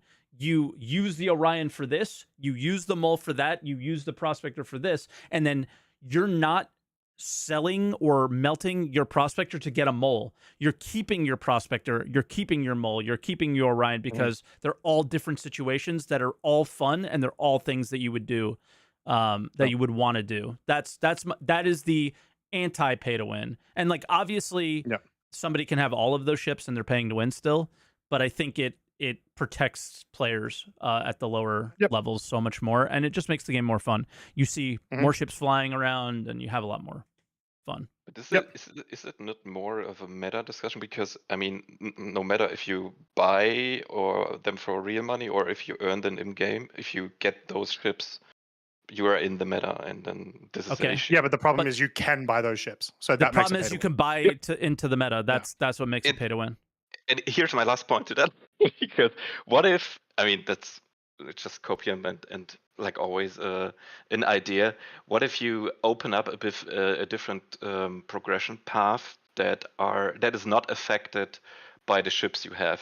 Like you have like standard materials, and then I mean, the last example from my experience was New World, where you mine some stuff, but occasionally there is like an RNG factor in the mining stuff where you get like gems, you mean? Yeah, this very rare material. So in hindsight, when you go back to Star Citizen, would be okay. No matter if you have like a mole or a prospector, there is this different progression path of I don't know some whatever material that you cannot scan it. You just like for RNG reason it pops out when you mine it. And you don't get a huge advantage if you have like a bigger mining ship. It's just like distributed a bit differently. So that would prevent the pay to win in some way if you just like open a different path where you have to play to progress no matter what ship you bought in the first place. So, but I mean, almost every MMO does that, and that's something I want CRG to do. But in respect to crafting, reputation, exploration, having it be able to play the game to get those benefits, sure, 100%. The pay to win in Star Citizen, and I don't like using pay to win either. It's the skipping progression, and right now ships are like this linear progression kind of thing. Because I think people focus on the word win too much. The idea of if you remove the linear progression, you remove a lot of problems. But so you're still looking for linear progression where I can buy money and I can get the best mining lasers and I can do all these things. It still has its problems. For like the standard line, but you want to upgrade or want to get special components where you get more. You want that to be RNG, so you want to gamble. You want gambling mechanics essentially. No, and I'm not saying that in like the negative way. A lot of games do this where it's like an RNG roll, whether or not you get the stat on the thing that you want or whatever. Yeah, for me it's like two lines. Where it's like the standard line of I don't know, you buy ships, and you I don't know buy whatever bases and the other line is to maybe upgrade them and put you in a place where you can compete. So it's like gamble. two ways to do this. I don't like those mechanics in games. It's too RNG, too gambling. Because then you throw in-game money at those things to keep rolling to get what you want, and then because you can buy real money, it is literally people rolling real money and gambling on. There will literally be gambling streams on Twitch for Star Citizen if RNG is a mechanic like the way you described to like get the better mechanic, if I'm understanding that correctly. So no, but when you just like getting resources, out of an RNG factor. I don't know if you're on the same. Yeah, I don't think he means page. like, you know, using in-game purchases to then do No, gambling. I think he no, literally just means like when you are mining for your regular mining, whatever, Yeah. You might get you know, something random cool. chance to get a good material. Yeah, Yeah, which That is- essentially is how it random works chance. now. You look for mining material, and then sometimes you'll find Quantanium. Yep. Right. Or You- if you do that is not or if enough to solve the excessive shit that has happened over the last 12 years. And that Yeah, it and needs to be I'm more. I'm stopping this conversation now because it's so off topic. Yeah, okay. That was just It's not pay to win because I keep losing. That's my answer. That's true. Star Citizen must not be pay to win because I feel like I've been losing for 12 years. maybe one short question at the end. How complete, if you give like a percentage, because you mentioned earlier, Mike, how complete does Star Citizen feel for you? From 0 to 100%? 5%. MMOs are 5, never okay. complete. That's Yeah. that's such a community like answer. It is, but it's also real. It's World of Warcraft's not complete. EVE isn't complete. Like all these games have insane features coming every year, right? Maybe not WoW. It's kind of just copy paste every year now. But You know what we mean Yeah. by complete, and that's why it's a cop out answer. I kind of don't because, What- but once again, it's because I'm not an OG backer, right? Like You I don't have, know- no, I no. feel like I have different, OG or different not. sort of. OG or not I doesn't feel matter. like I have different eyes of what would complete mean No, to me. you're missing the point. and it You're would just missing the be- point. You're missing Okay. the point. Complete strictly means launching 1.0. They go with whatever they go with. It doesn't Sure. need to have a list of features that I want versus what you want. So the idea of when people say like what is complete, that's what complete is. And I think even from their perspective, we're very far away from that. What list? I mean, guys, it's taken them 7 months to make the fucking list. It must be pretty long. So yeah, that's all I mean, Croncy. I think anybody, but I think it's a cop out answer from our community, not necessarily how you're saying it. I see the perspective you're taking from like a list idea of like my list might look different than your list, right? But the community will use it as the game will never be complete because they're always putting out more features. When people are saying when is Star Citizen going to release, when is it going to be complete, they mean when is it going to be 1.0? That's what they mean. And we don't know what 1.0 is. When they tell us 1.0, we'll finally be able to point at a somewhat when answer. And then that all goes away. Yeah. All that bullshit goes away. And I can't wait till it does because it really bothers me with this community when they mention that. And again, not that you were. I mean, for me, it feels like 20%, but I have the feeling it seems pretty difficult for them to implement new things and new gameplay into the game. So it must be very complex, like in the background with all the coding and systems and modules and services they have, that it's such a complicated task to implement new things. Yeah. But all right, not about jump points, so. I thought by the way, I'm not on my phone ignoring you. I was messaging somebody in the green room to let them know that we're going with what we got. No, I just wanted to bring something up because you said at the beginning we might not have enough discussion topics, so I thought I'd just throw something else in it. But that's it for me. Yeah, we got plenty. No yelling. Pooh, no yelling to me, towards me. No, Like never. Never. But it's just, yeah. I think we can go on this topic, like save it. Why save it for when we have nothing? We had enough today. Yeah. Save it for when we have nothing. Then we can go. We managed to talk about that. So maybe like next 50 week. minutes. Maybe We're fine next today. week. Exactly. Next week we're gonna have nothing. So just save it for then. That's all. There's all these callers that want to talk about jump points. You're talking about pay to win. I'm sorry. You're sorry fine. to the other callers. Yeah, you're fine. Now You're fine. I'm off. You're good. But we're gonna fucking go deep on this one day. I promise. Yeah. All right, Space, be good. I'm waiting for that day, but until now. Monkey, go! I'm the one who sends them out. We love Space Monkey. You got yelled at, but it was by Croncy. Can you believe it? Of all people, you got yelled at by Croncy. That's Mike, never stop happened. talking to him. We need to get to the other callers. All right. I sent him out. Croncy's yelling at me. I don't know what to do. We said goodbye to him like 20 times. All right. Talia Nova's coming in. Hello. Talia, how you doing? Hello. First off, it's very lovely to meet the both of you. Are you sure about that after this last interaction that we just had? I'm sure space is fine. Okay. Oh, I'm a Talia long Nova. time. Excuse me, I called you Tali. I got my It's all right. I got my Mass Effect in my brain. That's all right. Me too, all the time. First off, long-time viewer, first-time caller. Very happy to be here. Second off, I didn't really want to talk about jump points specifically, but the ISC itself and the way that they've communicated. Because I kind of wanted to speak with you, Mike, and kind of like mark the differences about like how they've been in the past, back when it was ISC first starting out, back when it was even Answer the Call, because with around the verse, this, but yeah. I'm sorry, sorry, a bit nervous. You're fine. You're fine.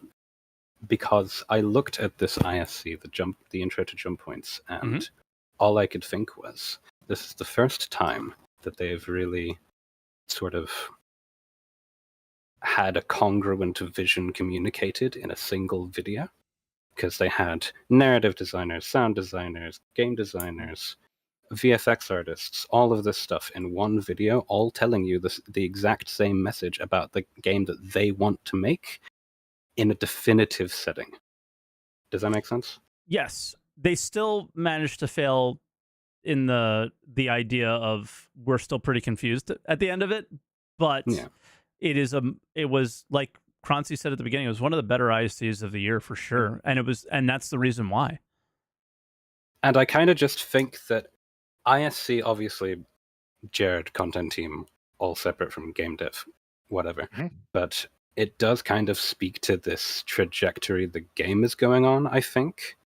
You hope. And I hope. This is some hard copium, I admit, but there are, like, the fact that the narrative team made an active choice, like you were saying in your react to it, to remove the physical gates, which I don't care about, in order to sort of organize it all into this clear vision of, like, this is how it's going to work, this is how it's going to look, this is how it's going to work in relativity to the narrative.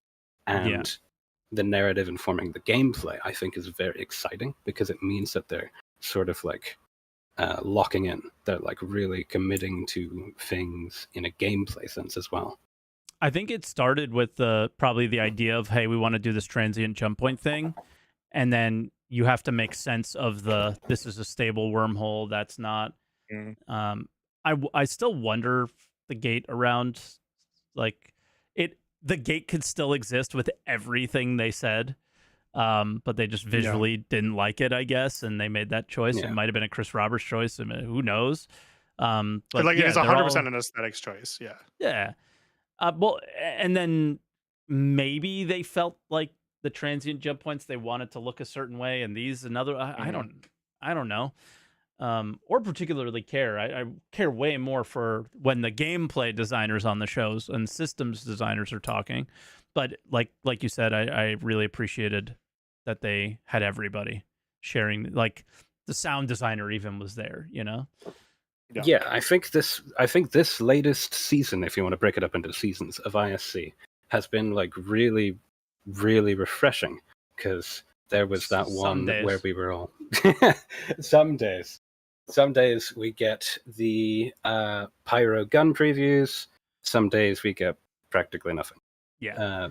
But we've gotten a lot more pyro gun previews than we have anything else. So I appreciate what they've been doing. Yeah, I don't know. I think there's a real shift, and I think it's a good one. And if Jared keeps towing this line, communicating to us exactly the way things are going to work, and we're not going to have every ISC like this. There's going to be filler ISCs all the time. But not just that, but it will slow down too, because eventually you're not going to have any more things to show.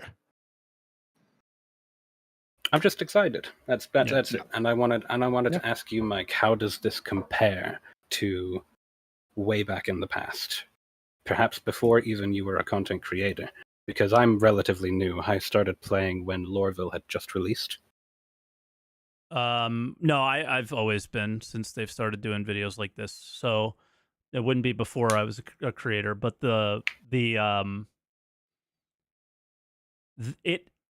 it hasn't changed much, but it's more it's Jared's need to show everybody involved, which is cool, but it's still all talk, and it always is different when it gets in our hands, so it's hard for me to appreciate ISC as much. And what I think that the best change was made in the last like maybe 3 months or towards the beginning of this year, where the ISC gameplay capture team that thought that ISC was their playground to do whatever they wanted with and confuse the backers constantly with their silly videos and stuff, have taken their moments at the very beginning of the show to have some fun, but keep the core content of the show very serious and try to showcase it as close to what the players would experience as possible. Previously, that's what Around the Verse did. They showed you what they had and only what they had. And then we got to a place where we were confusing, and now we're getting back to that. The old ATVs were still better than this. But the reason that they were better is because it was very nostalgic, and there were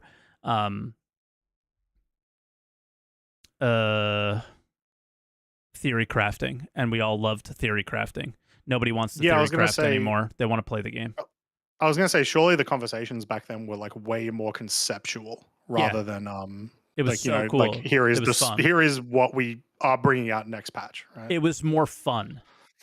Yeah. Now it's more serious, and that's because it needs to be, right? The shift was the needs of not just the kind of work that they're doing, but what the community needs. The community needs them to be more serious. So, and that's what they're doing. Yeah, it's all very exciting stuff. They're kind of making this transition from theoretical to the practical, and that's the single most important thing for us as a community, right? We need to know what it is we're actually going to be doing, how things are going to be working. Yeah, the single most important thing is it to go from theoretical to actual in the actual game, which is unfortunately this year has not come to fruition as well as they've shown on these ISCs, unfortunately. Yeah, so hopefully that was SCL where they said it was going to come out soon. Don't worry about it. Yeah. Let's not talk about the downfall of SCL, because that's gone down quite a bit over the last few years. But yeah, I'm disappointed with ISC. I'm disappointed with ISC in one respect, which is like it was even at the start of this year, the end of every single ISC just had a top-notch, super corny joke, and they don't do that as much anymore. And honestly, it's not even worth watching anymore. True. Yeah, I have missed this. Yeah, I missed the endings with the goofy stuff. That's what I'm saying. Yeah, the beginning and the endings. Like, it's okay. Just keep the meat fresh. I think they're realizing their community is more than people who think Jared is funny. Right? I think Jared's funny. Wait, what?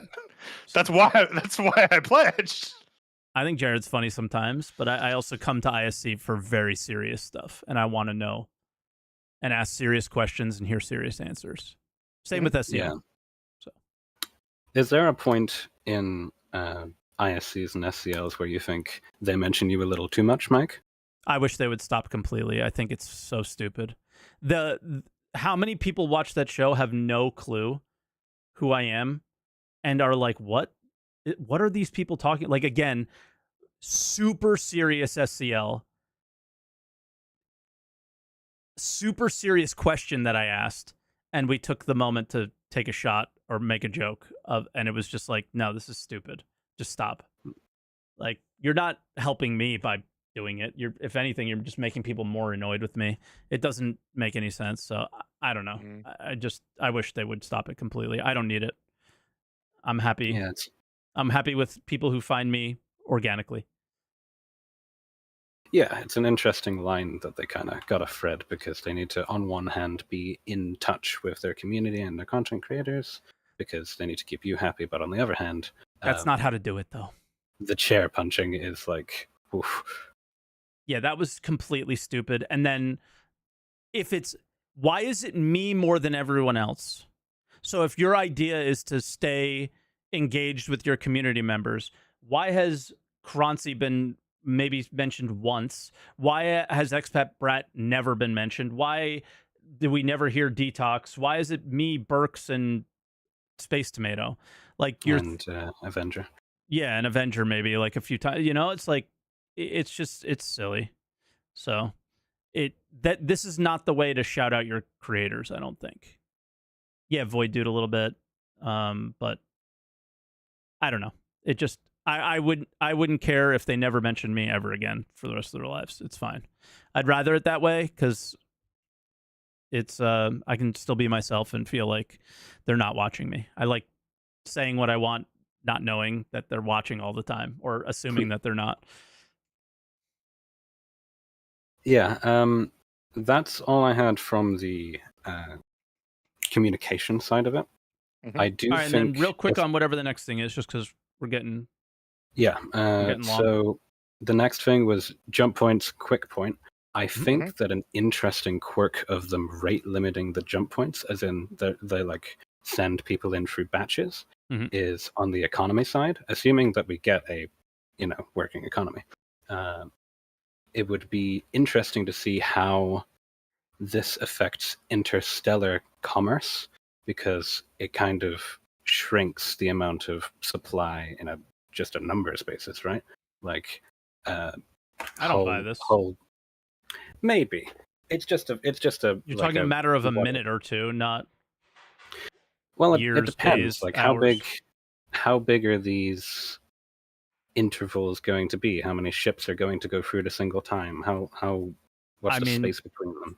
Think about this. If they are making it so you are waiting 10 minutes to go through a jump gate, they have designed. Yeah, people won't go through jump gates. They designed something very bad. Yeah, I think they said they want the whole experience to be like on the ISC. I think they said they want the whole experience to be about 3 minutes. Yeah, which includes going through, right? So, yeah, I'm very disappointed by the whole thing. It's very weird, but if it is a limitation to the tech they have, it's understandable. It's just say that. Yeah, it's an interesting rate limit they've decided to impose. I just wanted to think, Mike, are there maybe some good sides that'll come out of this? Because, we talk so much. I don't know, but Croncy's here too. You keep saying me. Sorry, I didn't say Mike there. I said like. Oh, I thought you said Mike. I was like, stop asking me. Ask Croncy something. Keep asking Mike. I'm getting uncomfortable. Play some Snake.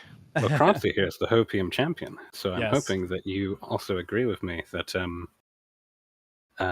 we talk a lot about our fears and our anxieties about the game, but some of these decisions, maybe we should just take a moment to observe some of the sort of diegetic things that come out of them that are positives.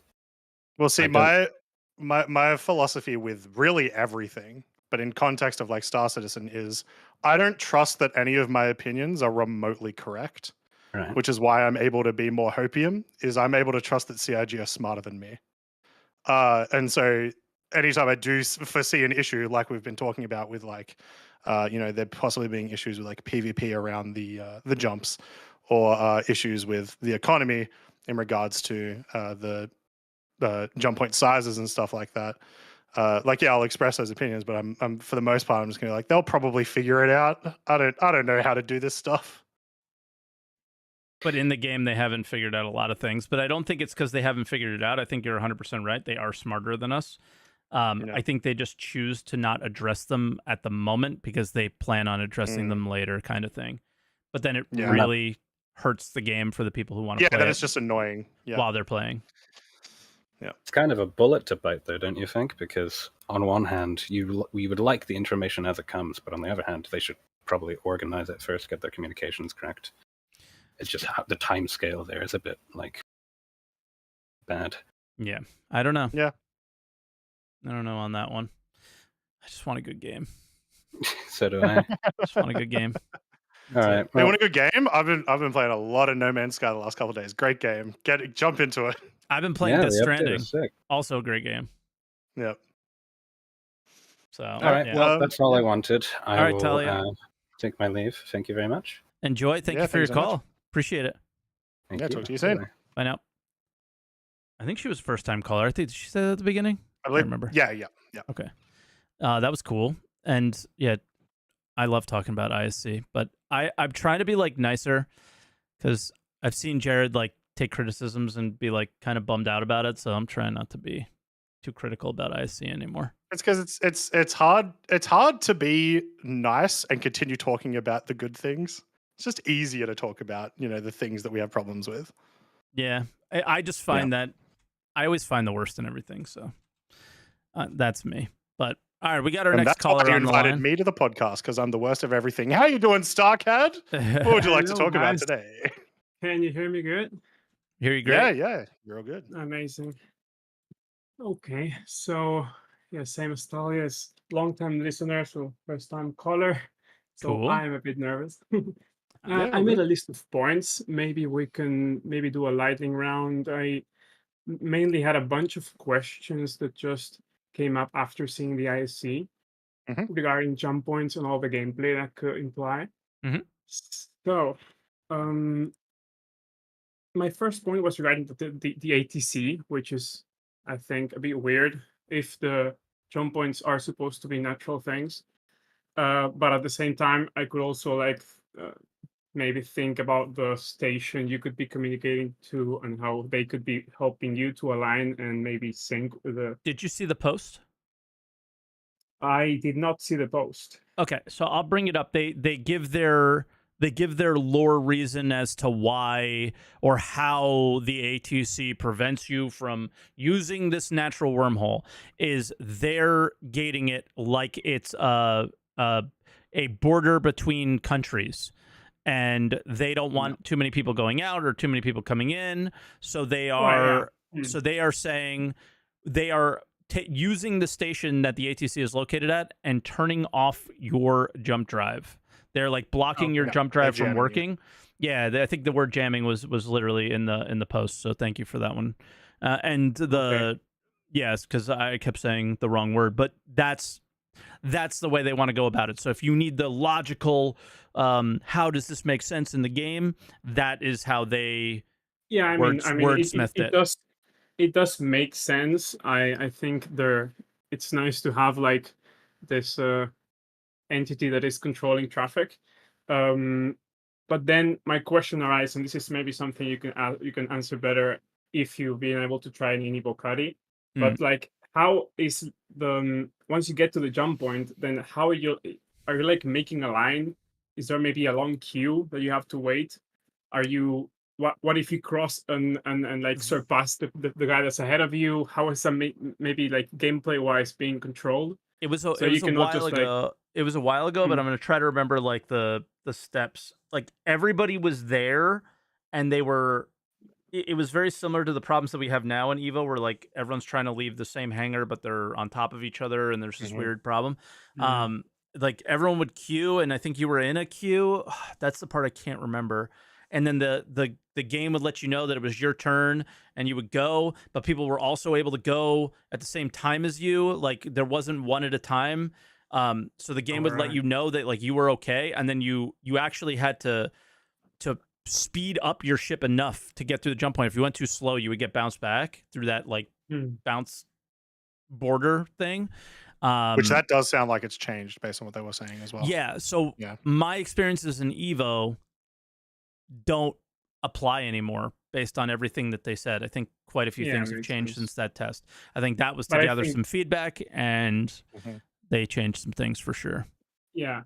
But I'm guessing it's logic to think that there should be a way of queuing, and maybe also of knowing how long you're supposed to be waiting there in queue, especially if you're supposed to be managing a trading contract and having to deal with a time limit. And they're also like, I had the idea of maybe you could have like this syndicate or reputation reasons why you would get maybe a bump in the line.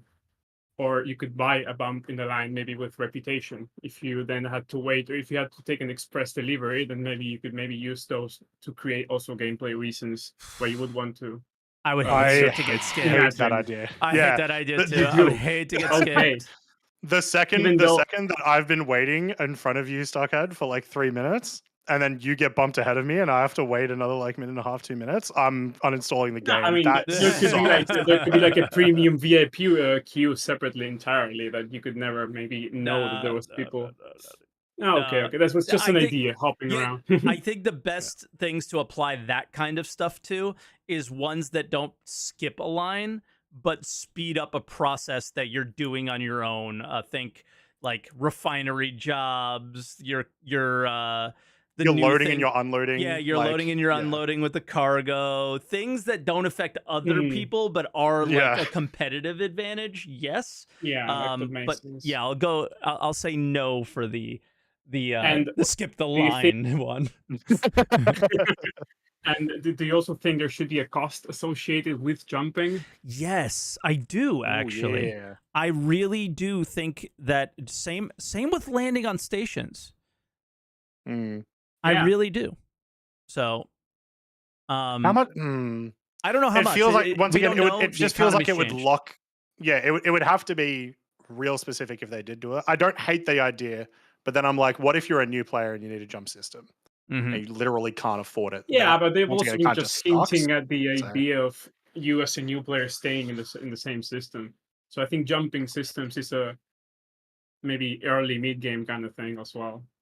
So it also makes sense. Maybe. And also reputation could also maybe help you decrease the cost of jumping as well. Do we know in the law, like, so they talked a lot about the law of jump points and stuff, and how apparently it's, you know, it was just like a leaky quantum drive that let them jump through.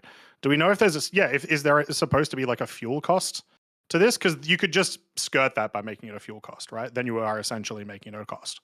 Yeah, true. I mean, they will also have to think about how you upgrading your jump drive could like give you advantages if that would be maybe the fuel cost because it could not be the time you take the jump, because we know it's just a line which takes the same amount of time for everyone. So maybe, but yeah, I mean, there's something there needs to be something that makes you want to upgrade into a better jump drive, or maybe a different jump drive.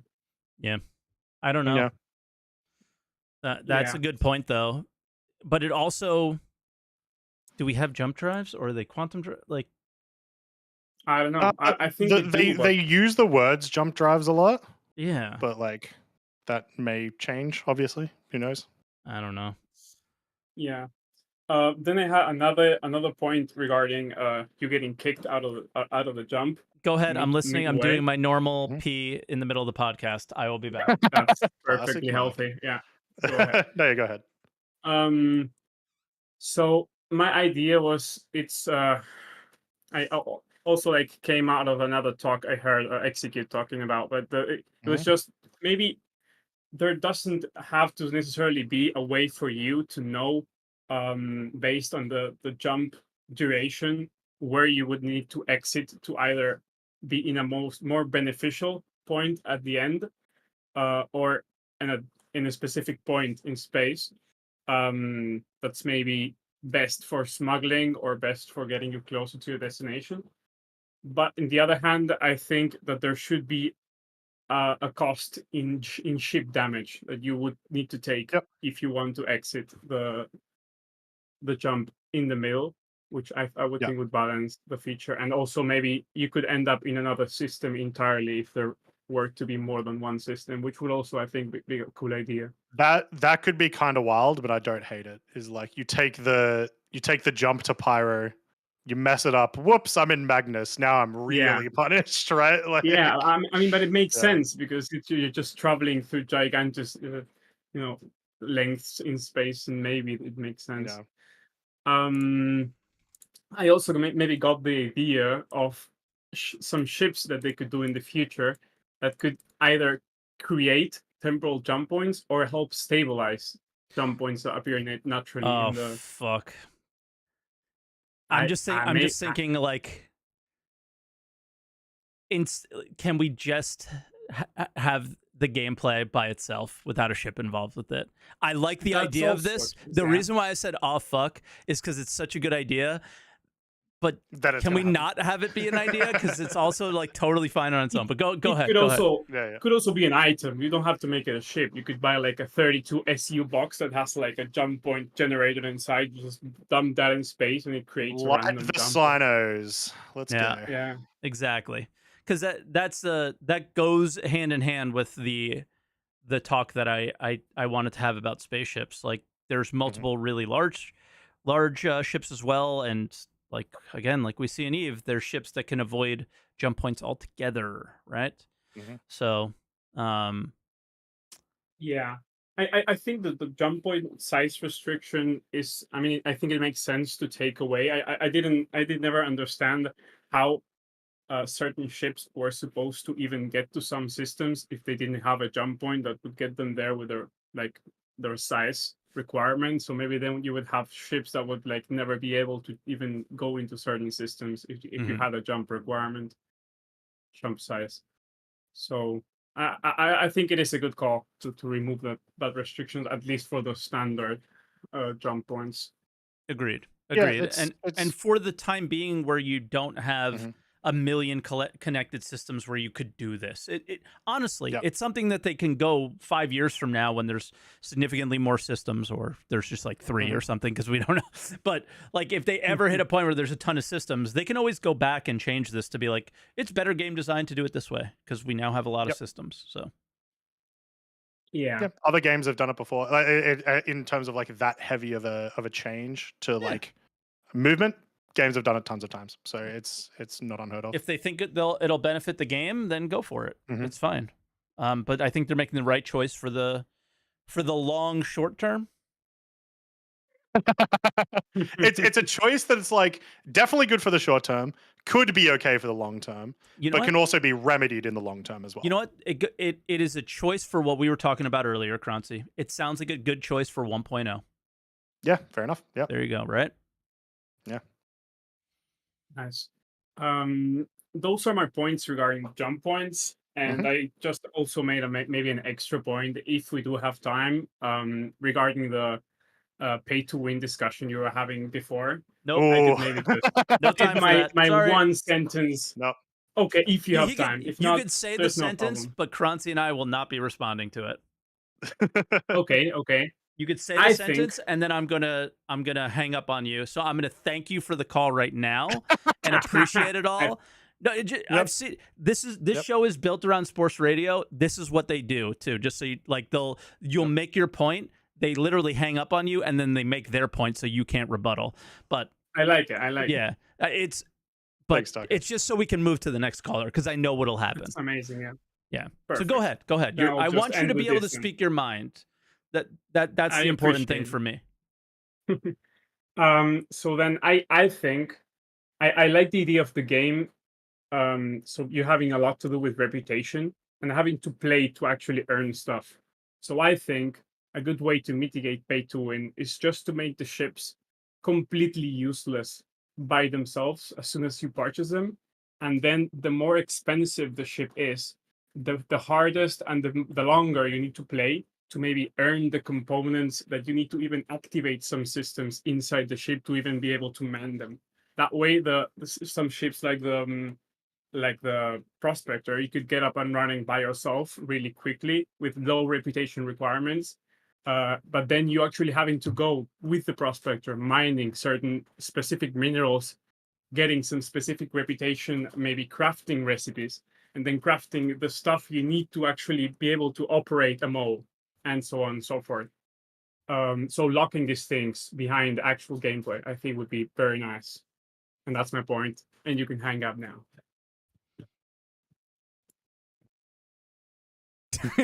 I was slowly waiting. Like, I didn't want to say anything and break the illusion. Yep. Leaving it there. Sure. Yeah. Fine idea. Sure. Yep. It's Cheers, Starcad. Yep. I don't know. It's just, dude, the entire show. If you talk about pay to win, every comment will be about pay to win.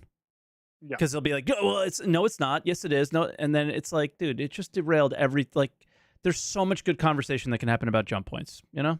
Yep. So Basic Eagle. When am I going welcome. to get to pledge a jump point? How you doing, Basic Eagle? Well, I mean, he implied spaceships that can make them, so you might be able to pledge literally a fucking jump point. So, yeah. I heard you guys like pay to win. No, I'm kidding. Hey guys, first time caller. 3 today. Welcome in. I know. Awesome. That was kind of surprising to hear all the other new people. Yeah. Yeah, hell yeah. Let me just pull up what I had. Oh, good. Okay, so yeah, the jump points. It seemed you guys talked kind of. This was like a recent change. You know, where they took away the ring. You know, the community's a little mad. I could care less. It's a visual thing, whatever it may be. It was beautiful. I'm gonna find the image. It was too. cool. It is. It was cool, but it is looks purely fantastic. visual. Yeah. And I think a lot of people are just upset because the ring kind of is in a lot of sci-fi, and they saw that and they felt like promise was broken. They're not gonna live their sci-fi fantasy of going through a jump gate. But it is what it is. But the point that I'm trying to get to is, the sudden change was kind of, they used a lot of lore to back it up, and I'm just wondering if you guys are thinking that maybe if there's any more future ISCs with more gameplay that might have more lore backing to it. Say for example, economy might be a big one. And we've talked about pyro and refueling and the amount of stations, like that's gone. Maybe. I mean, we got to be in pyro it's to a really big feel maybe, it, but it feels like they just said never mind. Right. Yeah. But so the question is, are we going to see more of the lore? Because we've talked about, or you've talked about in the roadmap updates, every time there's a section for the narrative team, and we never hear anything about them. And I feel like this is something that we actually have that's somewhat substantial to the PU, that's lore related or narrative related. So are we going to see more of that now? I think we do see it quite often. We just don't talk about it very often because usually the changes aren't maybe as hated by some parts of the community. Like they also talk about this anytime a ship comes out. There's a lot of VFX and aesthetics changes that happen that then get lore explained that are entirely just because VFX and aesthetics. They just want it to look cooler. Just this is the only one that people have cared about. Mm-hmm. You know what I mean? Yeah, and with also 4.0, there's going to be the mission refactor. So does that mission refactor also include more of the NPC givers that we've had in the past, or are they going to make a return? No, 0% chance. The mission refactor almost guaranteed is all the current missions you have now functioning within server meshing. No change, no difference, and there's nothing wrong with that.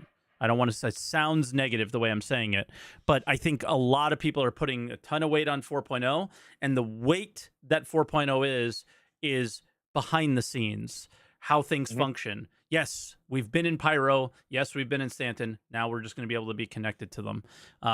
And a little bit better performance. Things that maybe you can feel, but I don't think they're going to be as game-changing as people are expecting them to be. Long-term, will that lead to what you want? I certainly hope so. But in the short term in 4.0, I don't think that should be one of their goals. Their goals should be, and this is how CIG has done it, their goals have been to deliver the new tech, but provide you with the experience that you were having before to prove that the new tech didn't break anything. And then you go and make it what it's going to be. So I don't even get the vibe that this was much of a narrative thing as like the jump gate stuff. I think it was a technical choice, and then they used some narrative bullshit to justify their choices. And the narrative stuff I want to see is what you mentioned, mission givers. When I'm at a certain location, like Hurston, all the voice lines, not Hurston, the city, but like a bunker in Hurston, all the voice lines are makes sense for that. You hear guards talking to each other about things going on in those locations. That's lore. That's narrative. The narrative in the game now is on the fucking website or in a stupid mission that doesn't mean anything. That's not the narrative I'm looking for. Like, a lot of games, like even Starfield, you walk by people, they're having a conversation and you're hearing about what's going on in that location and you learn a little bit more about it. They don't have to dynamically give me a mission or something like in those games, but it should tell you the story of where you are. Just some more like NPC character depth. Yeah. Yeah. That's right. I'm not sure I understood the question. I hope I answered it in the way, like, gave you the answer you were looking for, but I don't know. Mostly. Okay. I will say one more small point to the I guess the background and the characters and whatnot. Mm-hmm. Oh, I'm sorry. I just totally lost what I was going to say. I'm just going to move on to my next thing. If I remember it, I'll say it. Oh, good. Sure. But the interaction with the security around the jump gate itself or the jump point. Yeah. In Stanton, I don't remember if Stanton is like a medium or high like security, what the level is, but in comparison to Pyro's obviously. Yeah.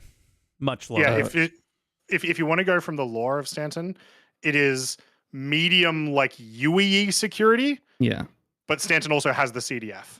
Like that's not a thing that like really exists anywhere else. That's owned by the 4 corporations, is my understanding. Right. Mm-hmm. So actual security, it's still supposed to be secure, Right. Yeah, because I mean, if I remember correctly from the lore, Stanton's kind of on the outer skirts or whatever of the UEE's territory. They are not owned by the UEE. The UEE sold the locations to them, but the UEE will help defend them. Right. Yeah, they're still under like the UEE government, but that's about it. Yeah. Right. But it's not a UEE owned system, so they don't defend it in that way as much, I guess. Right. No. But yeah, so with the security, I know, server meshing and server FPS and performance and all that, it kind of hinders, the turrets maybe reacting to some kind of threat around the jump point. But in a, I guess, better world, when we do in the future, when we do have server meshing and server performance is better, like big copium or hopium, whatever you want to call it, when we have these other systems that are UE controlled, how much better is that security going to be, and how much is that going to play into, the economy and running things through these jump gates? Because people are worried about, the camping of the endpoint when you're traveling back and through, and because they've talked about in the ISC, you're not going to be jumping into the same exact spot and crashing in each other, which is great. Yes, because again, that is the exact experience I had in a jump point. So right. that is what happened the first time I jumped through. I died, and that's why you asked during the stream, and to clarify, like what exactly, how they're getting shotgunned down to this big whatever. How, we don't know the exact amount, but yeah, a bubble of some sort around that location. But the question is, with Pyro being a lawless area, and all these other systems, how are these jump points going to differ from one another? With you've had other callers talking about having a gold sink and whatnot. So are these jump points going to start having? Someone I think in chat even mentioned it, having taxes or some other features, that are gonna play into effect here. I mean, I hate bringing real life examples, but like, maybe tariffs on certain goods like coming in and out. You never know. They can go crazy with the economy stuff on that side. I mean, security checks in certain ones of what you have in them, forcing you to use the other transient points to smuggle things in and out. It has to exist in that way. There has to be limitations to make it more fun, I think. Your examples are great, because you know what I would actually love to see is like literally a jump point like owned by Covalex. And it's like if you do not have high Covalex rep, or you're not doing a Covalex like delivery, you get shafted, or they just charge you like insane amounts, sort of thing. I want to see more of that. Yeah. Right. Cool. Anything else? Yeah, I'll just say one last thing. Thinking more on that. That could be fun stuff. Yeah. Lots of options. Yeah, imagine an entire trade lane owned by a corporation to their distro center. Anyways, Yeah. So with these jump points, not sure I really want to bring this up, but is this going to be like a tier 1 thing, and are they going to iterate on it more? Are they going to rework it later? Or are we confident that, you know, whenever they get this done and most of the bugs worked out and everything, that they're going to leave it alone? I'll let you take this one, Croncy, first. I feel like, at least historically, the way that like we've had, you know, tier 0, tier 1, whatever mechanics, I think the mechanic is going to stay pretty much the same, right? Where you queue up, you know, press this button, you have to avoid all these areas, whatever. That'll all stay the same. So it feels like to me the mechanic itself is probably going to be pretty solid, with a couple of maybe variations coming later, a couple of like small changes coming later. Definitely aesthetic changes. That stuff happens all the time. But no, yeah, I feel like it'll probably be done. The extra stuff is going to be the transient, because that's not coming in 4.0. I hope it's coming 1.0, but it'll be a while away. So yeah, but I feel like that's its own mechanic in a way anyway, you know? Yeah. Right. Well, the reason... sorry, if you don't mind, I'll jump in and share as well. The thing that they've always done, unfortunately, is even when something isn't done, they leave it alone for too long, and then it tends to need a complete rework. But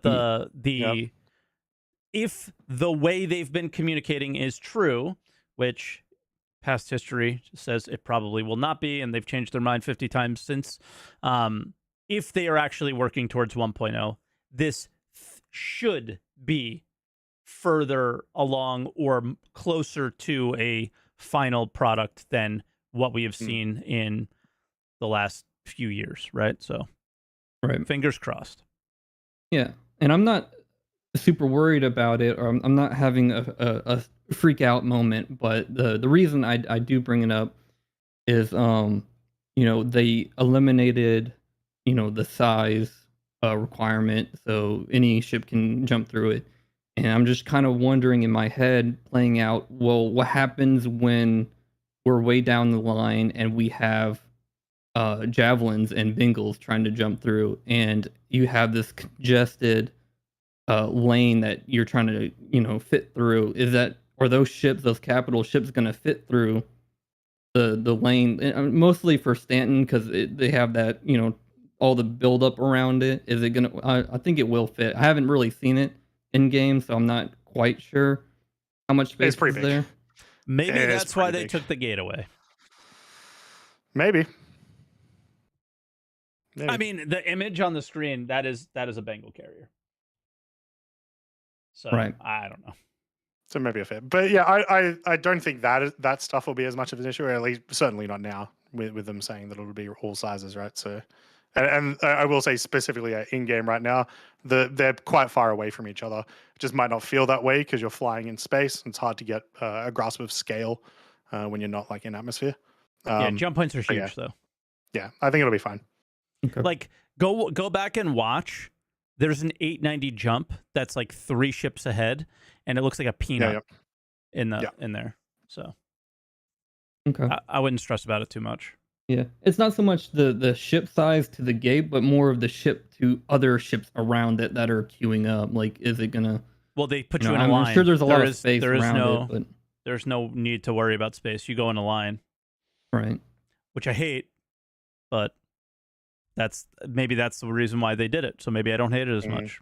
But I like the idea of us in a group being all together and come out together like that instead of doom, doom, boring. Yeah. Well, it looked like in the video that they even described it as like a shotgun. You all come out as a group at, you know, maybe but like how 1 can we second if we're traveling? Yeah, maybe. I'm just like, how can we if we're coming out if we're traveling in it at different times? Yeah. Yeah, there could be some kind of visual trickery with it. Who knows? But I don't know. All I know is it better be fun, and it better make When's the our game next better tech instead of preview? worse. Shit. I think whenever we get out of PTU, I think we'll get the better tech previews. I think when you're dealing with a lot of problems, maybe not even Evo, PTU, maybe just out of Evo. out of Evo. Yeah. So that's my hope, because we really need these tech previews to be happening. Because we really need to get to 4.0, and I don't think they can do it without us. They need they need us to do the exploits we were talking about today, so that they know how to fix them.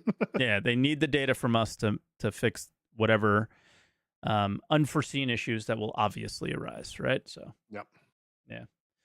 But basically, you got anything else, or is this a good time to stop? Unless you want me to end on an obligatory pay to win, statement, which I have nothing. But I do not want you to.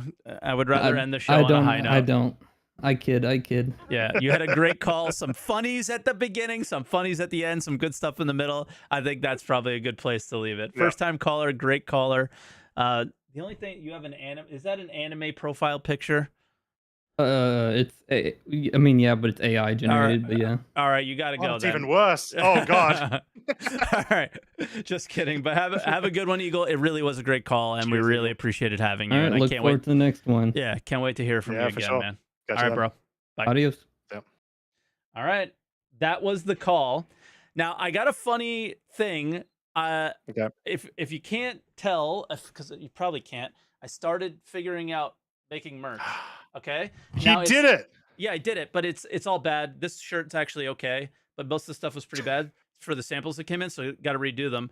And people were going, like, do you want to make more than just shirts and stuff? And I was like, no, I just want to keep it simple. I just wanted stuff for people to have at CitizenCon and stuff like that. That's it. And then somebody in chat goes, wait, so you don't want to make a phone case for Answer the Call? And I was like, that is... Oh my God. I because I literally mentioned I don't want phone cases because that's stupid. Why would you want a phone case with my logo on it? But just for me and you, Answer at the a call? minimum, to have our little, right? Like, I was like, oh, we gotta do that. So yeah, I was messing around. I do, so just so everybody knows too, once I figure out this, I will figure out some Answer the Call merch stuff as well. So there'll be some fun stuff. But I never thought phone cases would have been a good idea for like creator merch. But when you think about it for this meme, just perfectly meshed. Yeah, it's a perfect meme. So I don't know how to end the show off. How do you feel about jump points? You feel pretty positive, pretty negative? A lot of people are complaining. A lot of people are sharing their concerns as we do. But I think overall it's way better than it is bad. And I think, I think a lot of the problems can be figured out, right? Yeah, I'm keen to get into it and test it out. Like we said before, I wasn't able to test it out when Evo did it. What, like 4 months ago, 5 months ago now? I think it was very long time ago. So I'm keen to do my first jump, and based on what they showed at ISC, it looks like it's going to be dope as hell. So I don't know. It definitely got my hype up a little bit more, but in order for me to continue that hype, we're going to need some either big Evo progress this week or Wave 1, and finally start, actually playing the game again. They said they're through a lot of the blockers to get there, but they didn't say what the remaining ones were. So we'll see. Yeah, we'll see. Yep. Stress relief will go away when I could just. I was just talking about it with my chat the other day. I just want Star Citizen to be the background, cargo hauling, chilling, and just shooting the shit like you do about every other thing in Star Citizen, right? So that's what I'd like it to be. But for now, it's Evo all day, and it's getting boring. It's getting tough to do. So fingers crossed next week is better. If not, we'll talk about pay to win. Sound good? Sounds good. And as always, make sure you subscribe to Answer the Call. And we do have memberships open. Thank you, Warren, for gifting a membership today. Absolutely. Warren. Thank you. Thank you so much. And yeah, make sure to like the video if you like it, or if you think that Mike is wrong, like the video. Yes, and then write a 30-paragraph long reasons why I'm wrong that I will not read. Engagement. Yes. And don't forget to answer the call. Yeah.